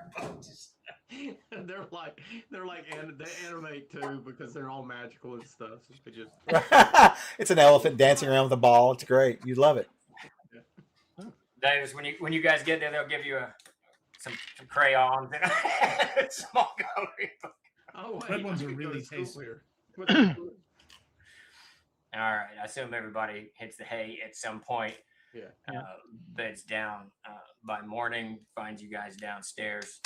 It's a little bit more crowded in the morning. You can tell a few more people have drifted in. Maybe another 4 or 5 people have drifted in, and they're kind of like yourselves, coming here for whatever information. And you get the idea that this seems to be people come to Arnold to find answers. Whether they find them or not, that's that's an entirely different thing. But So it's like Fantasy Island, sort of. yeah, sort of. So what do you all? Ricardo What do you all? Montalban. I want to find All right, Ricardo just Montalban. flash in out a for the little night. person. Any luck finding your siblings, Wyatt? One's here, but I probably have to go find a dorm master or something along those lines to send a message. Want So- company? Sure. I'm gonna go tanking off to wherever the big chunk of acreage and go about looking for the school. All right. So that's are all 5 of you going to do that, or Yeah, Well, I'm gonna stick. I'm gonna know be. I I'm know gonna- Ren was following me. I don't know about anybody else. But I'm sticking with Ren and McGowan. Is McGowan going with us? I'm assuming he is. I assume so. Apparently, Hey, go Johnny, from I'll the assume- dead here. I assume you as well are going to follow them over. Is that stupid man? Oh, that's where right. he You said he was got, gonna an be? appointment. You got an Oh, appointment yeah. with Destiny. You had a job, If he's like out there, a like purpose. Wait, we got an I'm not approaching him. It's incumbent on what the hell he's doing. So you move over to the Marble Hall, which is a huge rectangular building with posts on with marble posts all the way around it. And you can see him out there with 2 other guys. He's got a wheelbarrow in front of him, some hedge clippers, and some other gardening implements. I cast a spell on you. He can boil in a cauldron of something. So you don't go meet your destiny. I thought they were going to use him as target practice. We're working your reflexes today. You guys might be here for like weeks trying to find information, right? As your comrades apply to the library for information, you could learn an entire gardening skill. Yeah. Think of the Would that be possibilities. enjoyable for you to run, Stephen? Think of the possibilities. You never know when this stuff could come into play. You never know. All right. So John skips his destiny and follows you all over to the dorms. It didn't take you long to find them. They're behind the library, actually. 2 huge buildings, quite a few students moving about, doing whatnot. It doesn't take long. What is your sister's name, Peter? It's Celine. It doesn't take long for you to get messages out, and you get them shortly thereafter. You get a message that she will meet you here where you're standing in front of the dorms right after noon. Okay. Well, I'll hang about a bit unless if anybody else wants to go, whatever they want to do. Now, you all just clamp down for a little bit, relax, and enjoy the gardens. I Yeah, might I'm gonna check go out lean on a tree. the Temple of Toth. Yeah, I'll Which go is with in you Curia. because I want to go there anyway and check it out and maybe Yeah. talk to somebody there. So sure, let's go. Do we have that kind of time to go there and check that out? Yeah, it's like 8 in the morning. Yeah, But so all day. you Or got the go. entire day. All right, so let's take a quick 5-minute break. I got to turn the heater off in this room, or I'm going to boil to death. I just turned mine I know. on. I was like, God, it's I had to freezing. do. I had to do the Sounds same good. thing. It was I'd turn the It's heater just- off. It was just 40 like- degrees Yeah, for 2 days. We were so excited. It's and like now 30 it's like something 20. down here, and my office is like, I don't know. Chuck, take us out, or whoever's. I'll do it. We'll be right back, guys. Goddamn heater.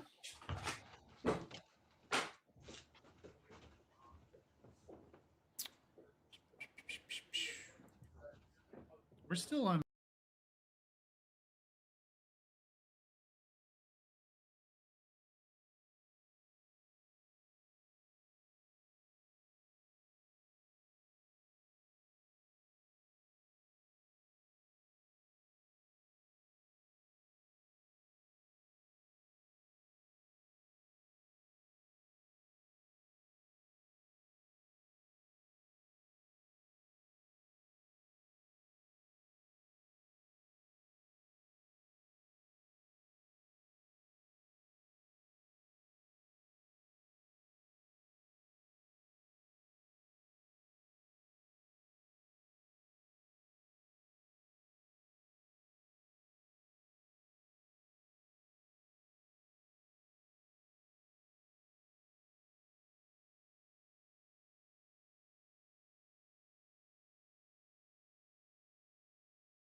A new follower has joined the fray.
Control Lord Games.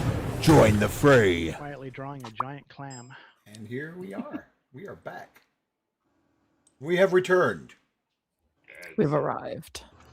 All right, so I believe that Wyatt was going to stay in the gardens, and Ren and Corum were going to go look for the temple to Toth. Is that correct? And Yes. Well, McGowan, what do you got? You going to stay with Wyatt, or what do you do? I'll stay in the. I'll stay in the bar. I guess wait for Wyatt Okay. to have lunch with this thing. All right, so Sorry. you drift back in the bar. Jonic, where are you going to be?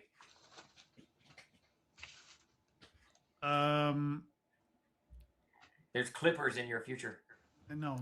I'd sooner throw rocks at them. I'd like pelt them with stones. And you've got a new friend named Destiny. Yeah. Right. It's the perfect job for him. Hedge fund management. Yeah, nice, Peter. Thank you for the drink. You can be a knight. It's all the rage now. You could be Yeah. a I'm hedge just knight. finding that I can't see. I'll go to the temple, I guess. Lorclon. I don't know how to say your name, but thank you for the drink. Yeah, Jeremy, I got to tell you, not to encourage you to leave Jonic in the dust, but what a great end for this character's journey. He retires in Arnall and becomes a gardener. He That's finds pretty cool. purpose. That's right. That's right. Manual labor forever. Yeah, that's a real great closer for the laziest character ever. He embraces manual labor and being a miserable grunt. Surely they got, He all kills kinds himself union at the age of breaks and all kinds of 54. stuff going on. I'm sure it's good. It's all good.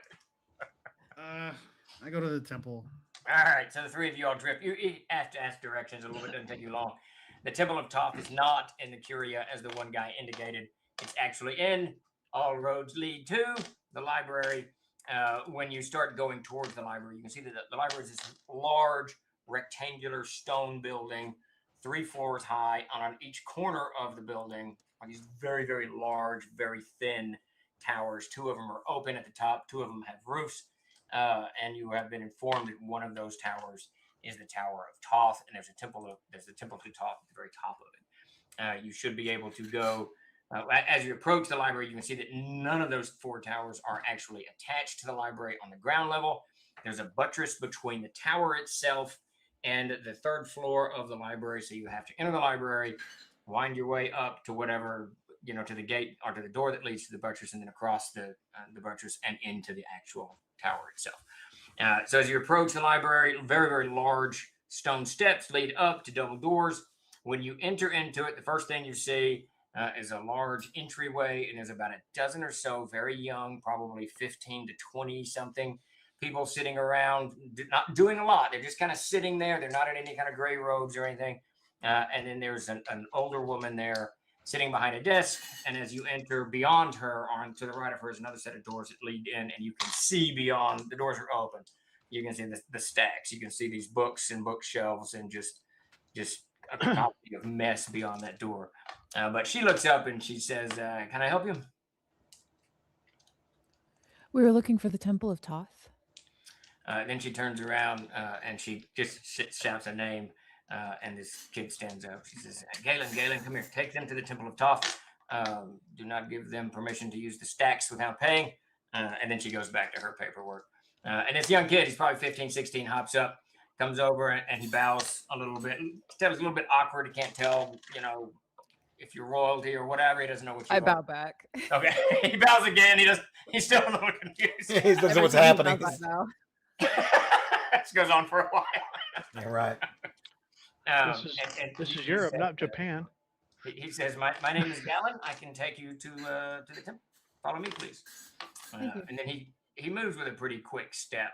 And as he goes in, he immediately begins just giving you information. When you pass through that second door, you see that it seems there's no real organization to this library. It's not like, modern They don't have the Dewey Decimal System? There's no Dewey Decimal This is System. bullshit. As you go in, there's immediately, you can go to the left or right, or you can go forward. And as you go forward, you can see it it arches in the path, whatever it is. The hallway arches in several directions. There's the rooms. There's books on the walls. There's scrolls on the walls. There's paintings here and there. There's books stacked on the floor. There's just all kinds of shit everywhere, all over. He It's leaves over. you immediately to the Sorry. left. Do what? I have to say it's overflowing with knowledge in it.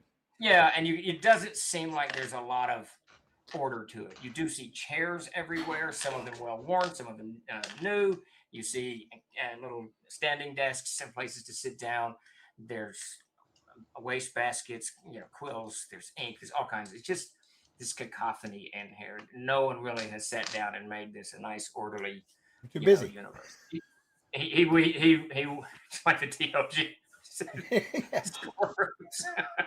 Insanity.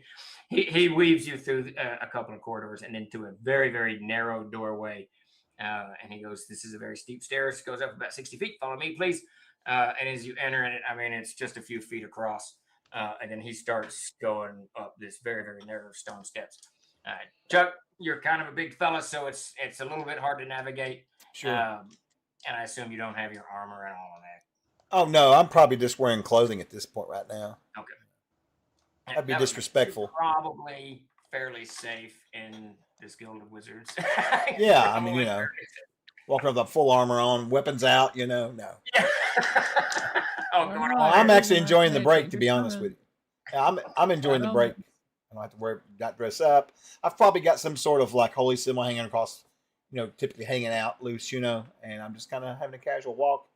I probably have a couple of little small hammers hidden on me, but that's about it. When you go up to the second floor, there's a similar door that opens up into that, and third floor similar. And then he goes up a little bit further to a small hatchway, leads you out. You go up a small ladder, and then you're out of this hatchway, and then you're on top of the library itself. You can see there's a walkway that goes all the way down the flank and then goes around the front of the building. But you're standing not 20 feet from the buttress that leads over and across to this tower that juts a good 60 feet above the library, a good 30 feet above the library itself. Oh, wow. And he says, he points to the top. There's no one here. There's no one on the buttress. He points to the top, and it's one of the open air towers. He points to the top and he goes, "Cross this buttress through that door, and you see an open doorway. There's the steps that lead up, and that'll take you to the Tower of Toth." Okay. Thank you. He kind of steps out of the way, and he bows again, Grace, when you say thank you, and he goes, "It is customary to make a sacrifice, though you do not have to." What sort of sacrifice?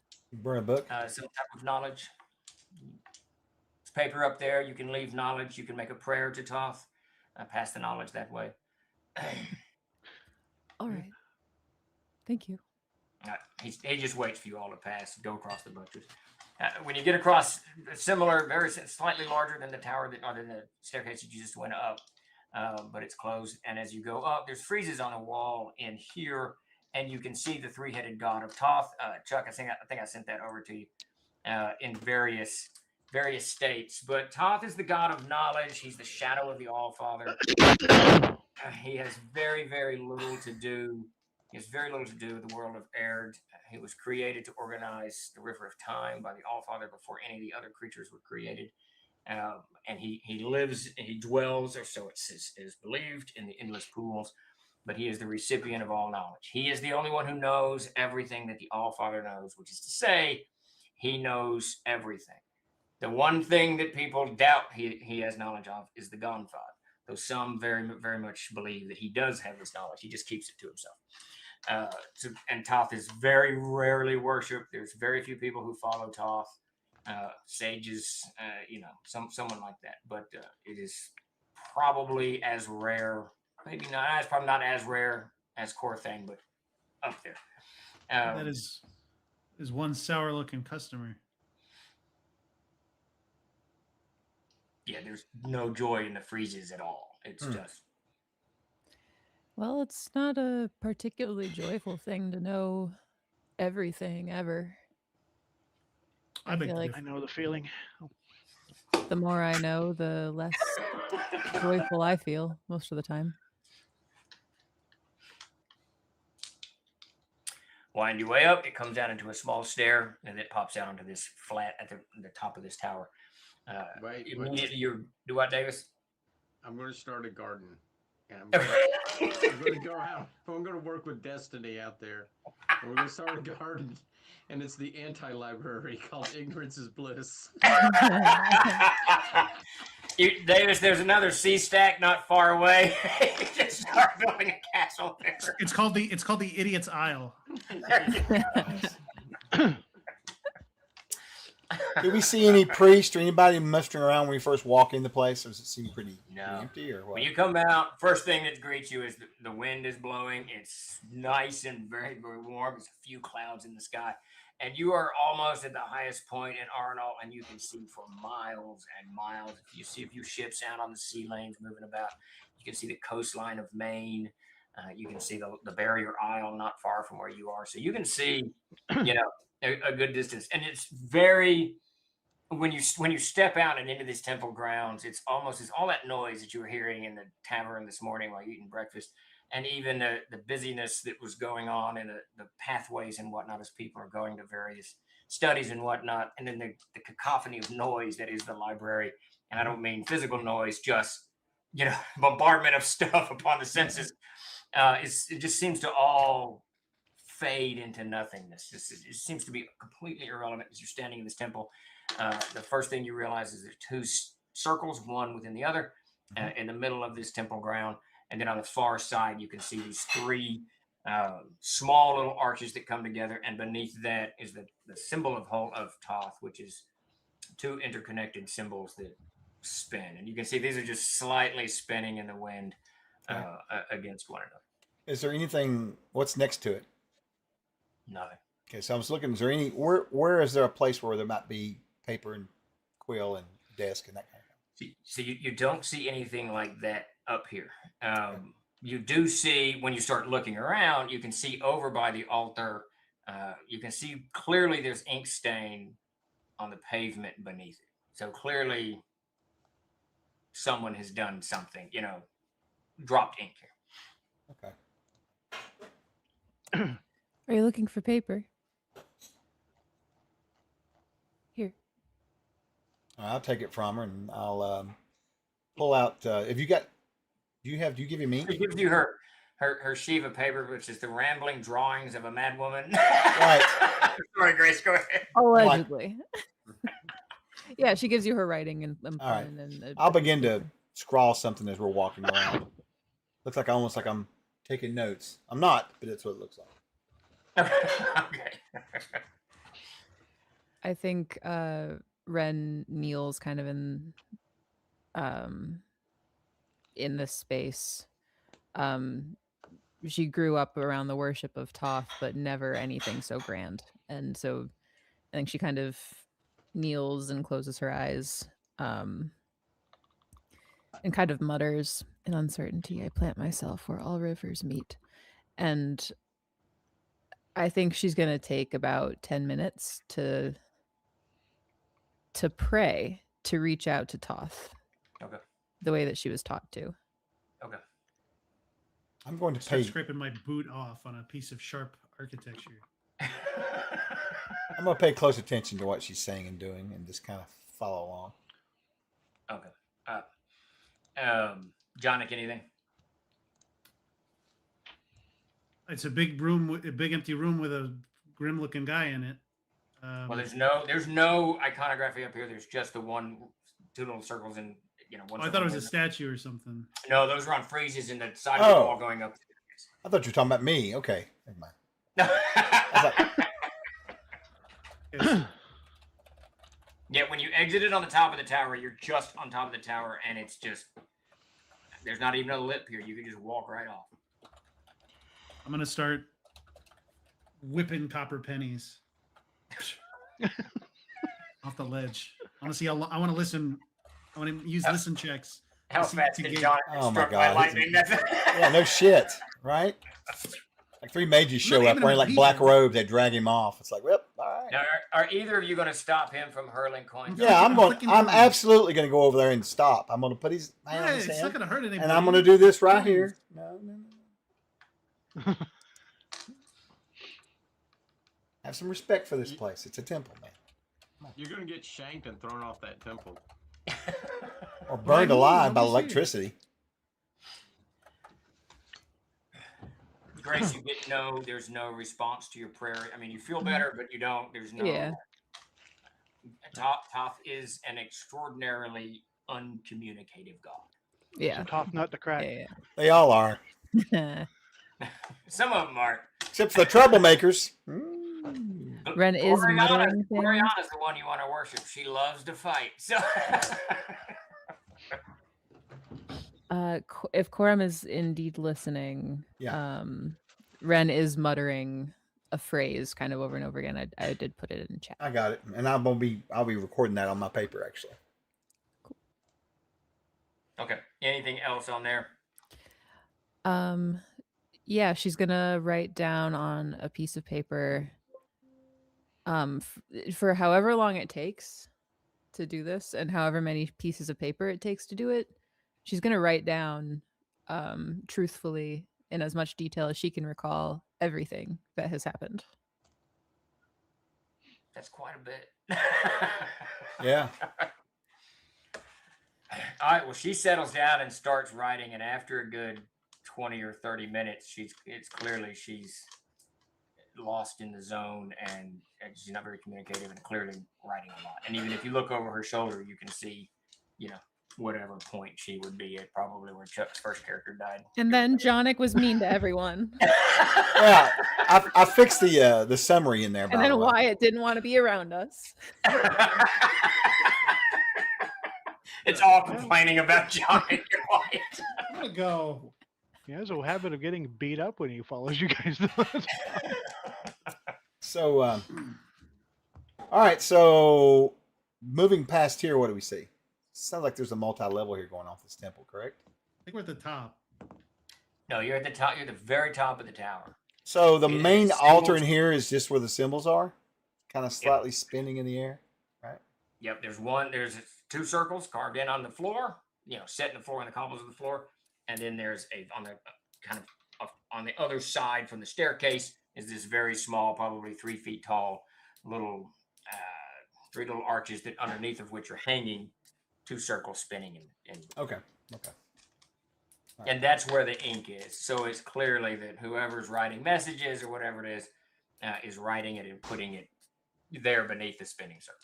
I'm gonna leave just a small scrap of scroll where I've written on it a prayer to Toth, thanking him for, the library and for looking after our quest for knowledge. While they're doing that, I flip a penny off the thing. And it. Do you PS? Jonic is mean. Watching you. I just want it to fly. I want to see how far it goes to fall. Yeah, you want to hit someone at 50 million miles an hour. No, I don't want to hit it. No, it never killed anybody. That's fake. Oh, that's you fake. try to throw a penny off the thing. Yeah. You fling it in Lord. the air. It goes up, and it just kind of hangs there for a minute, and then it falls back down onto the cobbles at your feet. Can't have any fun here. This is bullshit. I don't like this place. I leave. I want to go somewhere else. No, Johnny, jump off. See what happens. He just kind of like floats in the air. Oh, you got no stomach for the magic. Absent-mindedly, as she's writing, like in Jonic's direction, I think Ren, just before he leaves, Ren would say, "They were like gems." Huh? What were? The bushes. They look like jewels. The shapes. Oh, okay. I thought for me you were really checking out there for a second. I was like, oh shit, she's going crazy. She's checked out. Her eyes are a little glazed over. As I she's got you. talking. So you are kind of talking. Okay, all right. I will just politely listen. Unless you're This trying is to have. what people can do Huh? when I was gonna live and die in the woods with no one ever knowing I existed. Everything about the Eyes of Vesk was our entire directive was pointed towards not interfering with anything. Don't touch anything. Don't ever speak. Don't eat anything substantial. Don't talk to each other. Just watch the world and don't interfere. But this is what happens when people interfere and build things. It's really beautiful here. I've never seen anything like this.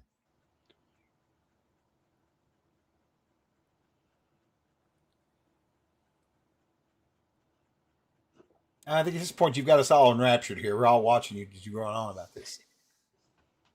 I think she just after a beat. I want people to know I was here. Be careful. Conquer the world, Grace. You should leave. You should leave something in the temple. Tremendous value in anonymity. I am. If no one else knows, at least maybe Toth will. But someone should. I do.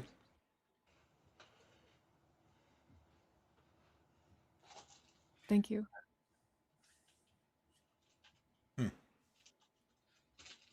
Keep writing. Mm-hmm. You spend the better part of the morning there, probably till about 11 or so. Johnny, do you leave? Are you two? And you two? Are you guys going to just stay there with her? Or you going to go? I'm staying with her. 100%. Okay. 100%. Are you rolling? Me? No. Oh. Are I'm you checking to staying? see if I have. I'm looking in my inventory to see if I have anything bigger to throw. You're not. All right, moving on. I have Lord. a toss of- All right. Johnny goes to sleep. next to you. All right, so somewhere around 11, you finished, Grace. You feel like you've gotten everything that you need to say written down. So what do you do with this paper? It's Is about the 8 pieces of paper, 9 pieces of paper. just gonna look around for any way to actually she has like a needle and like wait, let me look at it. I think she's got like string and stuff. I've got my scroll laying on the ground there underneath the rings, right? Laid down there. Is that correct?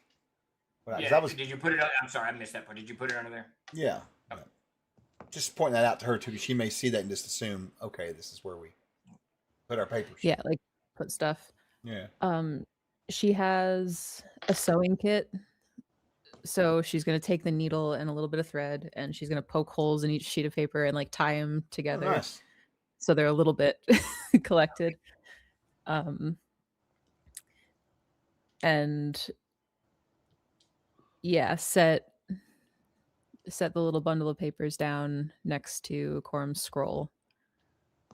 And just take another long look at the world around her and just really like drink in the feeling of just the wind through this space and the openness of it all. Sure. She spent so much time in closed spaces. And Are she's you- just going to say to Quorum, I could stay up here forever. Are you doing like one of these? Just kind of, Oh, taking yeah. in the wind and stuff. Letting you know? the robes Yeah. flutter, Sure. all sorts of sure. stuff. Running around. Oh, I'm sure. I'll just smile at you because I completely The understand. Titanic scene. And you know, Don't what, jump. from what I've heard, from what you've been through and what the group's been through before I met them, it's been a rough road anyway. So I can imagine you wanting to seek some freedom for a little bit of peace for a few minutes, you know. And this is the perfect place to do it, right? It is. Yeah. As you guys are beginning to gather up yourself, Chuck, you just happen to glance over and you notice your piece of paper is laying there next to Ren, and there's no writing on your paper. Oh, I'll bend down and look at the paper for a moment, and I'll just kind of look up, just kind of close my eyes for a minute, and just kind of nod my head and smile to myself. She'll elbow him. It wasn't trick paper, was it? Oh, It's invisible ink. uh, Joke's on you. Tom. damn it, Johnny! Where did you get this shit? No, no, but I'll let her know that how happy I am because clearly Thoth has accepted my sacrifice. What if he'll accept funny pictures? Do what, Sure. Grace? Opens hers to see if it's still there. The writing is gone. You can actually see the last of it fading. Oh, nice. It's like sending letters to Santa Claus. Are you still with us? Yep. Wait, here. fold it. She hands you a piece of paper.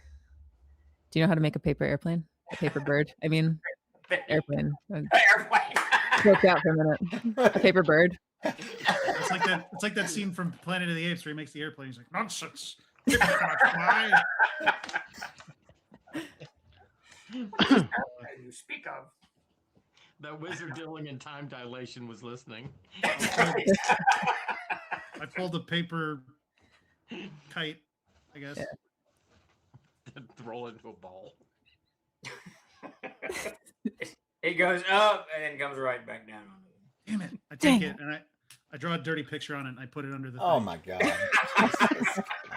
Your dirty picture fades. Yes. Oh Lord of mercy. He's like, what? He's like, I'm I'm gonna- connected to all knowledge and all time. What the fuck was I add a. No, you really I'm need gonna to- add another note to the altar that says, "I do not know him." So get it down there. We're not with it. Yeah, we don't know that, guys. Some What, tourist. you know what would be really bad is if this is like a phony shrine and this is all information getting beamed into some other guy's head. And so he's like, I know the indiscretions of every person who's ever come to this island. That would be the person to talk to. It's like getting into your search history. Yeah. You're in a school full of wizards. They're making really naughty illusions, and they're leaving them in the books. I don't want to think about that. All right, by noon, finds you guys down back in front of the dorms. There, all of you gathered together. A few minutes after that. Nuh-uh. Uh-oh. Davis, what do you got? By like 8:30, I'm fucking impatient as shit. I'm not putting up with this crap. any of those gray scoopy or gray cloaked guys in there? Yeah, there'd probably be a couple in here, yeah. I just randomly go up to one and say, you want to make 100 gold pieces? Oh, for He God's looks at you. sakes! He We says, won't need that 100 gold later. He says, you know, I would say no to you, but that sheepskin jacket is clearly the definition of your That's awesome. That is awesome. He goes, what are you thinking there, stranger? I can't read, and I need someone to do some research for me at the library. Surely I'll do that. All right, let's go. I'll explain what's happening on the way there. He turns around to one of his friends and he shouts the guy's name and says, hey, come on, we can make some money. This guy can't read. Oh God! Yeah, there's a lot of money to be made here. Clearly. Yeah, you got any gold on you? No.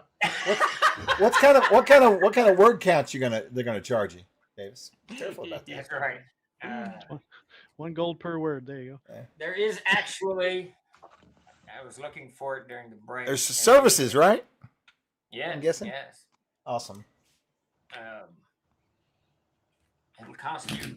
As you're walking out, Davis, he goes, listen, I've just been on detail for over the last 20 hours or so. But I can give you a good 8 hours before I pass out. The price is 50 gold, and I'll spend my time scouring the library for whatever you need as you're walking. If you're receptive to that amount, you are And bring your friend too. I'll give him 50 gold pieces. The two of you can work together. done, and again done. So I explained to him, I don't give him all the details, but I'm going to explain sort of the situation. Okay. I didn't bury a friend of mine properly. And At the first time. his face, Why would you bury your friend? No, he just chuckles a little bit. And I've been getting these visions about the wretched plains, and I need to get these visions out of my head, and I need to go save this guy in Wise. So I need to know how to get to the wretched plains, find this guy's soul, or find the goblin who has his face on a mace. And I'm hoping that you guys can give me some information. We'll do our best. He turns to his friend and says they talk a little bit about where in the stacks. They think it's on the second floor. Probably need to scour some journals to see and you quickly learn that there's people called travelers, and these travelers are people who plane travel. They are very rare. Right. There are just not many travelers. It's an exceedingly dangerous task, and most people just don't care to meet the monstrosities that exist beyond the material plane. Or they don't make it. Oh, they don't make it. Yeah, they don't make it. It's just a high mortality rate. Right. But he's relatively certain second floor is where most of that is. And you learn just in listening to these two guys, because they're mostly talking to each other, trying to figure out how best to utilize their time and get you what information that you need. The stacks are not, I'm sorry, the traveling, the whole plane travel, this is sort of guarded knowledge. Both of them, kind of mentioned that the first archivist probably has a lot of knowledge on where rings of brass are, where this is, how to get to other planes, and all this other stuff, but they do not give it to anyone openly. That said, the library is filled with all kinds of scrolls and journals and all, magic books and all kinds of shit where this stuff is mentioned, and it's not policed. As much as the first archivist wants to protect that plane travel information, they don't care enough to protect. They don't really care about you getting killed if you go plane traveling. But because it's valuable knowledge, they're not just, you can't just go up and they're going to say, yeah, there's a ring of brass over on First Street, and just go there and knock on the door 3 times. They're not going to share any of that information, but you certainly can glean it from various, just studying all these fucking books. And they do tell you that not being able to read is going to be a huge problem. So, an absolutely monstrous problem for you. Well, I got friends who can read, but one of them, he stays in his room all the time. And yet he keeps leveling up. Yeah, he's playing it smart. All right, so they lead you in. So by 9 or so, you guys have entered into the stacks. They stop and they have to talk to the same lady that was in there. And they're not going to assign you any attendant because you've hired some wizards to go in there. She lectures them a little bit about putting stuff back where it goes. But as soon as you pass through those second set of double doors, they start laughing. Nobody puts anything back where it goes. No, clearly. And that's part of the utter chaos in the damn library. So, All right. And I assume you're going with him, Davis, or are you going back to the bar? I'm going to go with him. I'm going to listen to them banter. Okay. I kind of picture outdoors tracky skill to keep track of exactly where I'm going. Okay. Where they're taking their books from, where they're putting them down. I'm just trying to track like physically what they're doing. I sort of picture like chairs with like tables with books on them, and a guy would come in here. He'll get his whatever he wants to read. He sits down, he's reading. When he gets done, he just leaves it there for when he goes back. You know what I mean? Great. Sits down. Yeah, right. So they just kind of. Yeah, and the archivists are supposed to put it up, but there is no Dewey Decimal System, so it's figuring out where the book came from, and all that stuff. So it's and this is why people spend weeks in the stacks poring over, looking for whatever. And the more knowledge you have of them, the better you can kind of navigate it, or the more knowledge of what you're looking for, the better you can navigate it. So, all right. So, Davis, you vanish into the stacks somewhere, and I assume you're just going to be there with them, listening to them. These two guys are probably in the low 20s, late teens. Clearly, very, very close friends. They've been traveling together since they were little, both becoming wizards. They love what they're doing, and they both plan to hit the road as soon as their studies are done, which are relatively soon. This is where you learn that a good, probably 80% of the White Order just stays in these various guild halls and little guild halls throughout the world, or in Arnall, and all they do is gather information from local sources.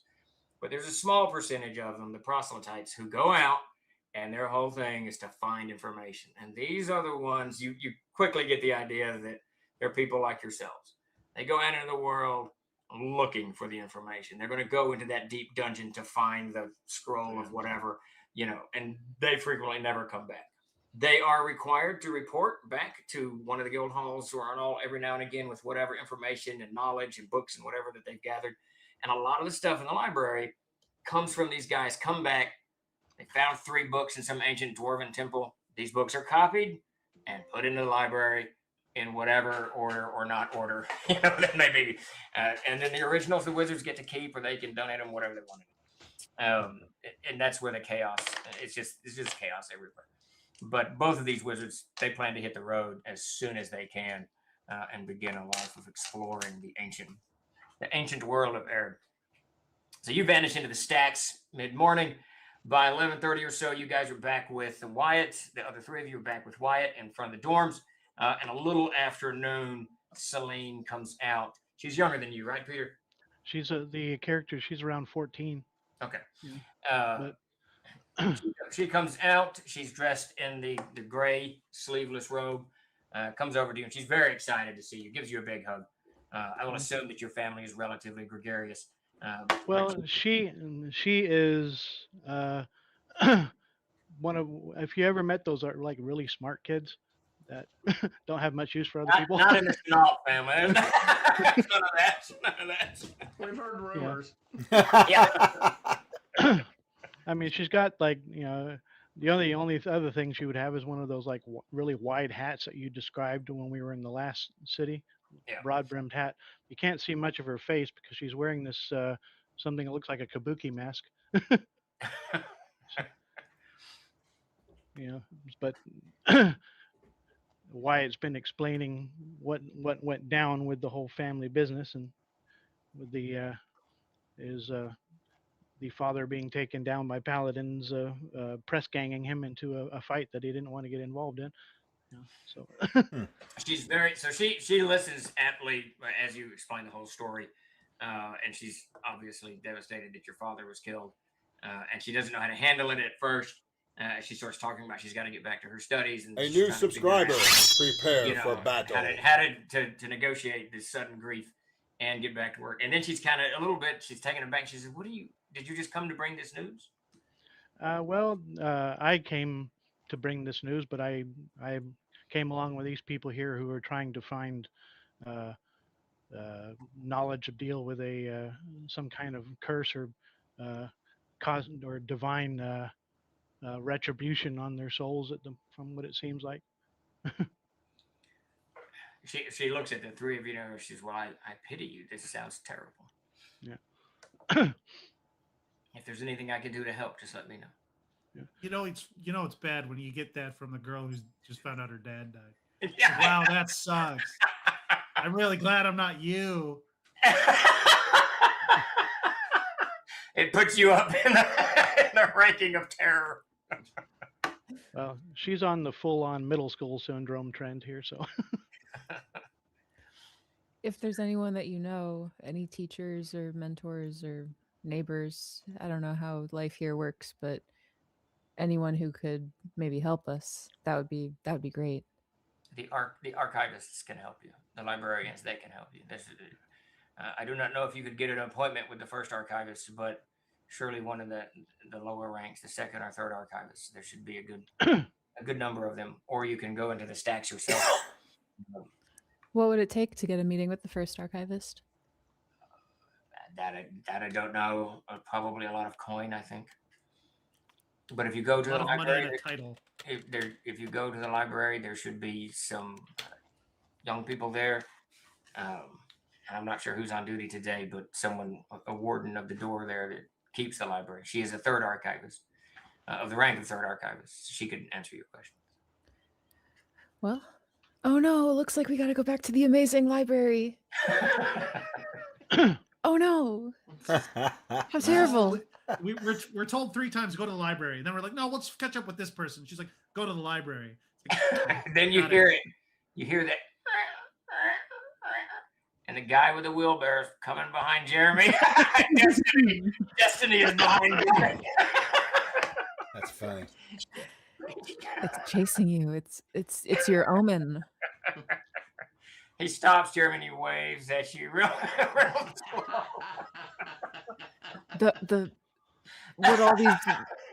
What all these visions have been foreseeing. Yeah, that's right. That's Jeremy's hell is becoming a gardener. The gates to the wretched plains are found through his wheelbarrow. All right. Well, back to the library. All right, back to the library with the court. Yeah, I'm gonna. You just see. You also notice that Wyatt drops a little. Looks like he's dropped a little necklace into his sister's hand and says, "Hold on to this for a while." All right, she pocks it away. She actually wants to talk to you later about father. She's still trying to refer- I think we'll be here for a little while. So She'll find you in the Fool's Respite. So do they like pay tuition to be here or what? You have to find out. They're No, cold.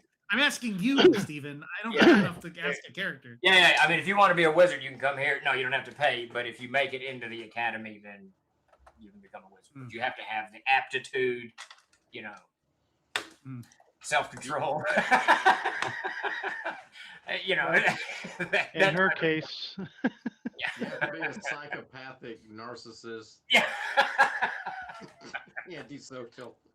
well, think certain like Holmesian kind of mentality with her. So There you go. very obsessed with spellcasting. All right, so you guys drift back to the library by noon, 12:30 or whatever. You're back, and that lady's still there, and she looks up and she goes, "Back for the temple?" No, we were hoping to meet with the first archivist. What would such a thing cost? That's not likely to happen anytime soon. We deal in unlikelihoods. Well, we'll settle for the 2nd through the 4th. Are any of them available? What is it that you need? Let's begin there. Now, everybody in the room, there's like 8 of those guys, these young people. They're all just kind of looking at you.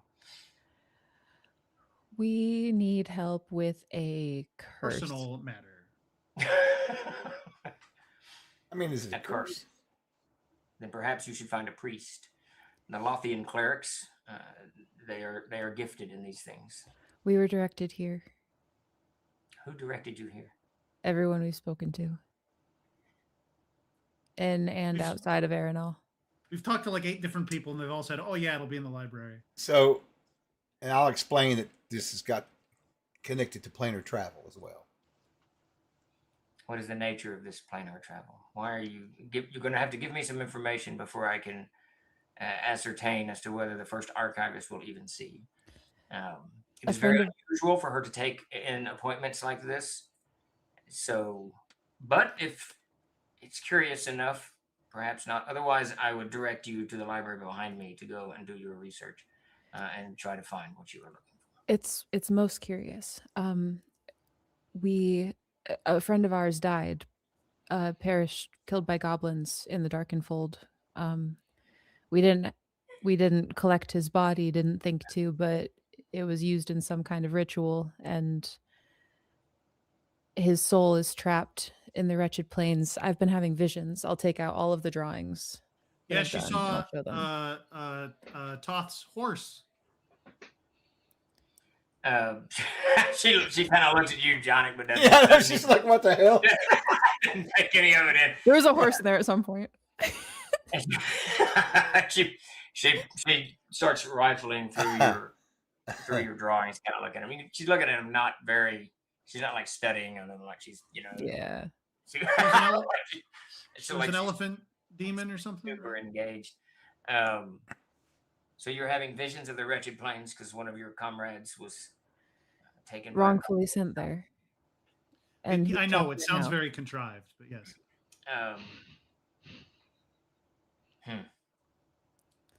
I will tell you what. I will bring it.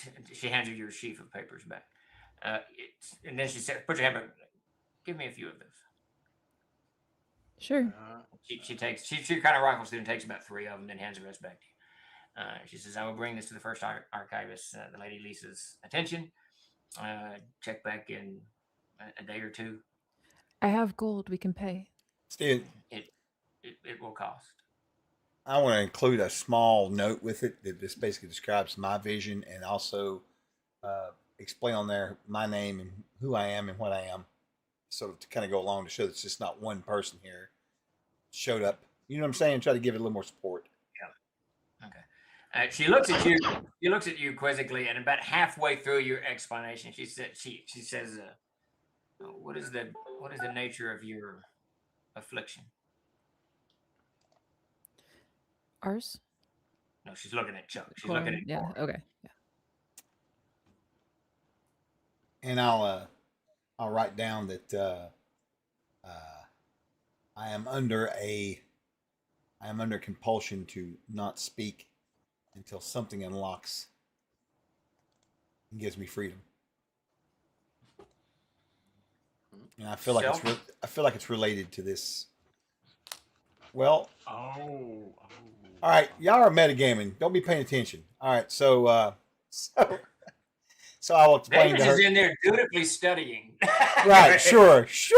So I'm gonna tell her that I initially it was of my own choosing, but then when I decided to, I had enough or whatever.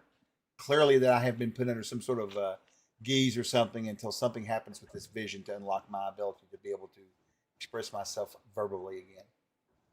And so part of my reasoning for this is to try to figure out why I'm not being able to go back to the way I was, but also secondly, why? Why am I being? What's going on here that I'm forced to be able to be that I'm in this position, right? So just a little bit of a fact-finding mission for me as well, along with everybody else in the group. She stares at you all for a moment. A mute of Corthane, a cursed cult member, Ex-cult member. Sorry. and someone who cannot remember his name. Recall telling you that. Nosy. She Good leans one. back. She leans back. You shouldn't recall telling me that. Your friend is on the second floor. Galen, take these to their friend. And then that young kid that guided you to the temple, he hops up. And he comes up and says, follow me, please. I bow to him again. Okay. He stops. Yeah. 5 minutes of bowing. And as you walk into the library, the three of you walk in. Wyatt, are you with them? I would have wandered in there, but I'll be waiting with his sister. I'll be waiting for his sister to come find him in the library or the inn later. One of the others. It's a very long Yeah. way to say yes. Yeah. So, as you guys walk into, Galen turns around and he says, I have never seen her speak that long to anybody. You may actually get your wishes. You think so? It's possible. And Does the first archivist like anything? Does she like anything? Wine, food? I've only talked to her maybe twice. She's very, very, very old and very curious. That I can tell you. She has lots of questions usually. Well, if she's curious, you'd think she'd see more people. I cannot speak for the first archives. I can say, having guided people into the stacks, most people are insane. Most people have the same story again and again. How do I find my cow? My cow wandered out of my pasture, and I think my neighbor has it because his new cow looks just like my old cow. How do I know? How do I accuse? It's like Reddit. It's like, how do I accuse him? It's like Reddit. It's like Reddit.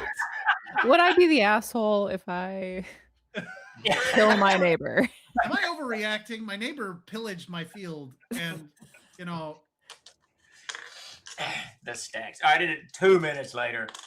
You guys wandered, just as I described before, through this chaos of bookshelves and rooms and all of this, and you find McGowan sitting at a table, stacks of books all over the place, and these two young guys, animatedly, Davis, they're just poring over just books. Journals. Hey, McGowan. Is McGowan asleep between the two of them in the books? He's like, got his head down. No, he's actually, as you see him, you see him. I'm flipping through books. You see him before. Where's the You picture? see him before he sees you, and he's clearly kind of leaned forward, listening to these two guys who are very animatedly talking with each other over this one book that I found. Oh, okay. Hey, McGowan. Eat any good books lately? I just sort of slither a dagger in his throat. I kind of kill him just a little bit. Would I be the asshole if I killed my party member from you? Right. So those two guys stop and they look over at you, Davis. Here are my companions, my traveling companions. And I'm gonna reach over. I'm sorry. These are my two friends who are doing some research for us. I'm gonna immediately reach over and see what book they're looking at, Davis, while you're saying all this. And you see it's some type of journal. I asked their names. I never asked their names before. Us or the two guys? Yeah, Damn it, Davis! We have not published your engineering names yet? Well, we've got the NPC almanac. We've got that. Stephen Davis. Let them be Stephen Davis. Yeah, Stephen Davis. Oh my God! Don't do that. Don't do that. Wait, I can one up that. It's Clark. That's Davis's middle name, and Kent. Yeah, My yeah. middle name. Clark again. Wait a minute. Like Is that Superman? It is. Is that a It is. Superman thing Yes. intentionally? Yes. Yeah, No, it's Clark Kent. I don't think that was intentional. I don't know where they got Clark. I think my middle name comes from one of Dad's co-pilots in Vietnam. They flew Hueys together. I think that's where Kent comes from. Because he didn't even smoke Kent cigarettes. He smoked Marlboros. Hear me I'm out not sure though. where The Clark came from. Superman angle is way Right there, cooler. Kent Do it. Cigarettes. Lean into it. Do what, Lean into Davis? it. That'll age you right there. Kent cigarettes. Yeah. Anyone ever smoked Kent Yeah, cigarettes? one ghost I per get ads pack. for Kent cigarettes in the old cheapo paperbacks. Yeah. I just figured it was a real genius thing. He just kept calling him Kent after that guy that was in the movie. I can't. We were all four of us were kind of baggage to my mom and dad's very happy marriage. We followed it in joy, but I can't imagine them putting a lot of thought into our names. He probably like, whatever.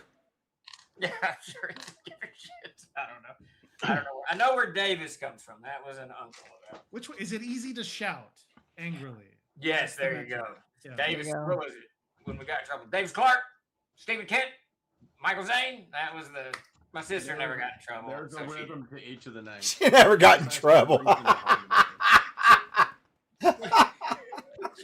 She never did that. Sisters Hey, never so- get in trouble in general. I hope she makes the Thank Gary you. Con. I'm gonna bring that up to her. You know what my sister would do? She would lay down on the ground and scream.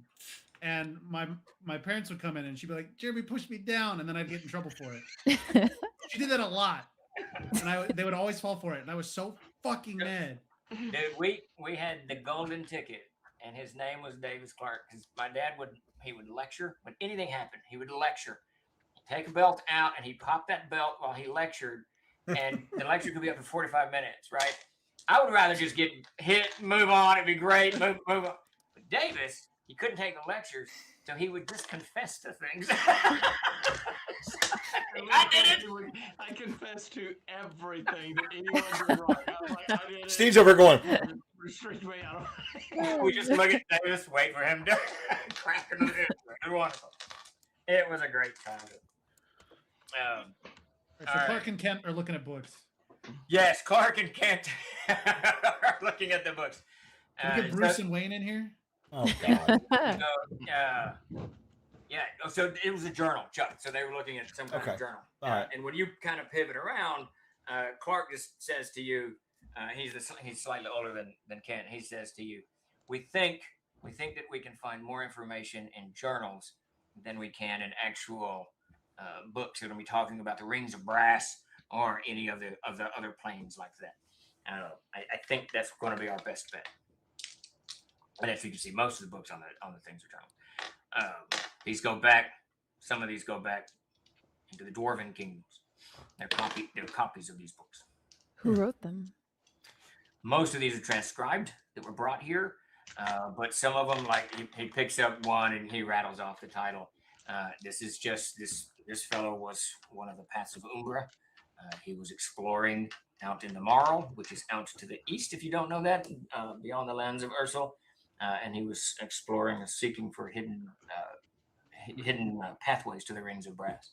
And he holds the journal up, and you can see this nice. And he points. There's 2 columns of text here. This nice script is some scribe has copied this, and he points to the script next to it, and you can tell it's been transcribed, but it's in this kind of flowing, almost indecipherable script.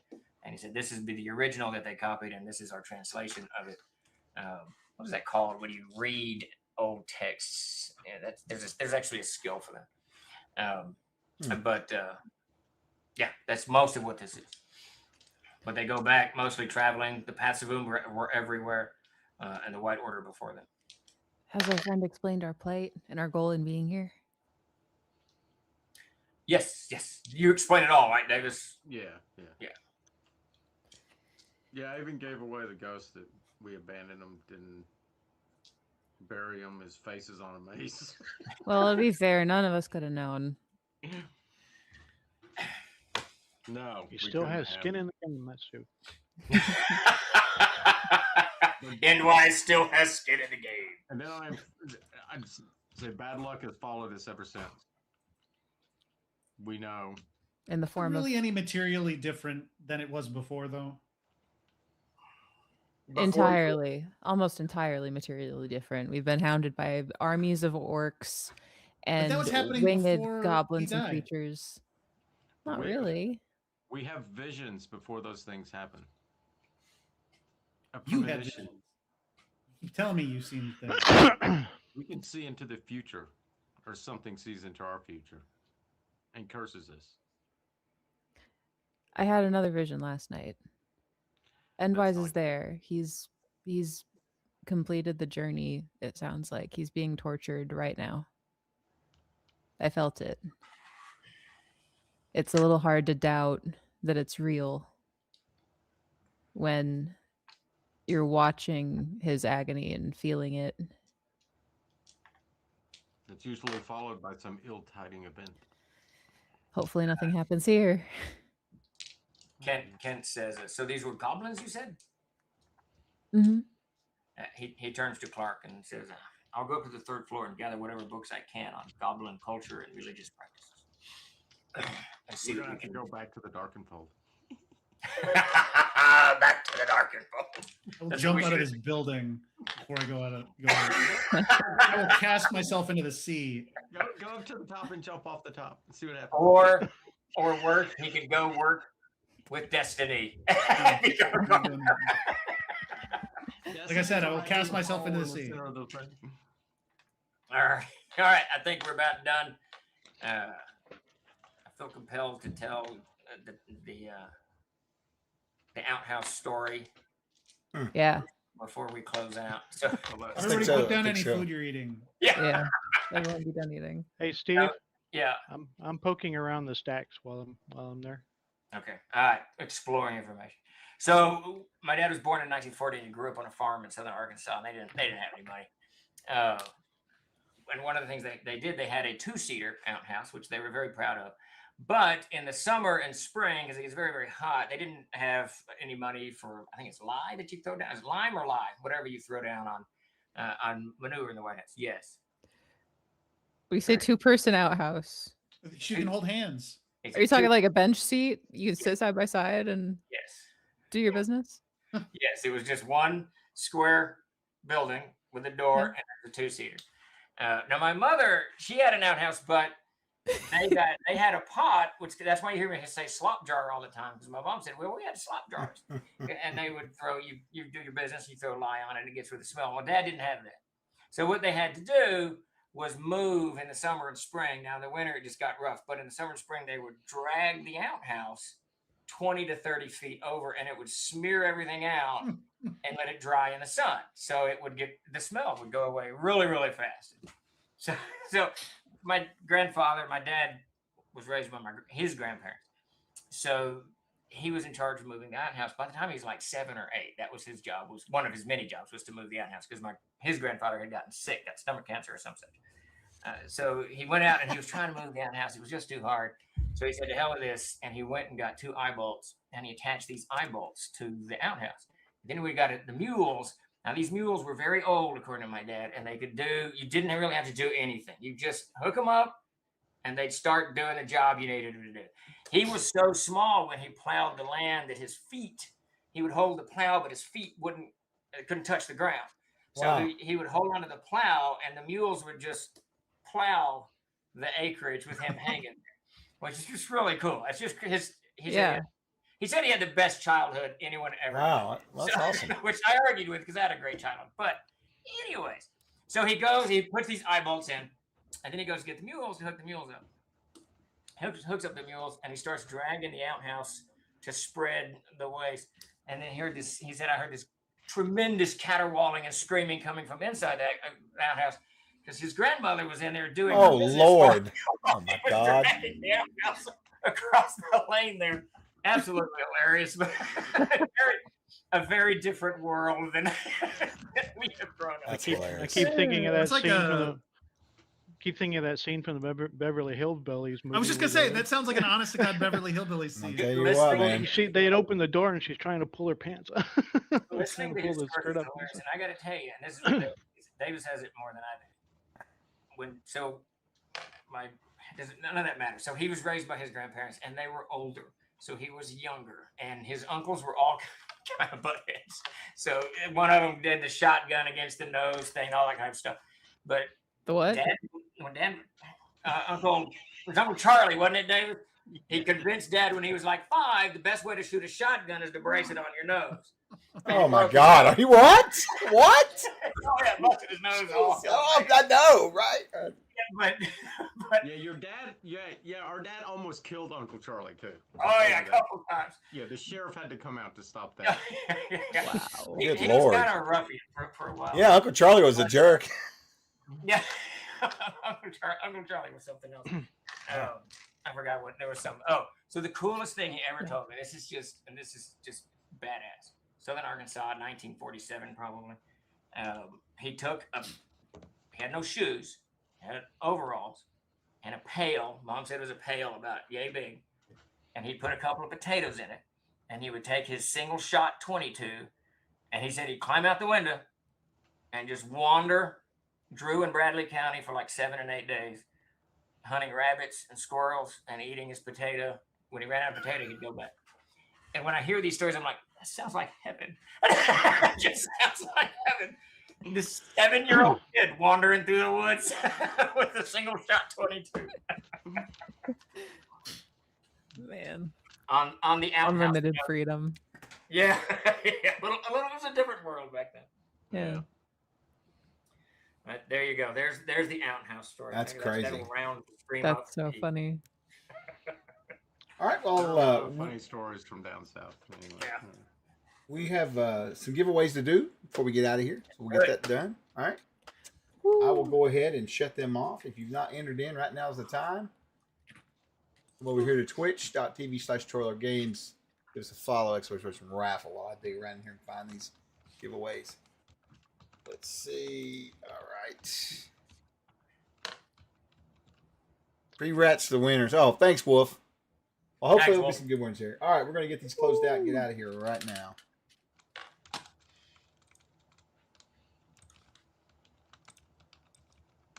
Did Grandma have PTSD over it? Possibly. The P stands for P. That's Manfred, you might win, P, man. traumatic stress disorder. I have only the faintest memory of her, and she was laughing when that's the only memory I've ever. So my parents were always That's a telling good one. stories about how during the war they would go when the air raids would happen, they would have to go and hide into this little room is right where the boiler is. So they're waiting for the German air raids, and they're hiding in a place that would, as soon as a bomb hit it, would vaporize their entire house. Wow. All right. So a link's going to pop up in the chat to our Discord. You hop in there if you're not a member already. Obsidian Risk or one of us will get you the code. Just ask for us, or we'll look for you. Just DM us. And the first couple codes are going to be for $15, and then the last one will be for $25 on our store.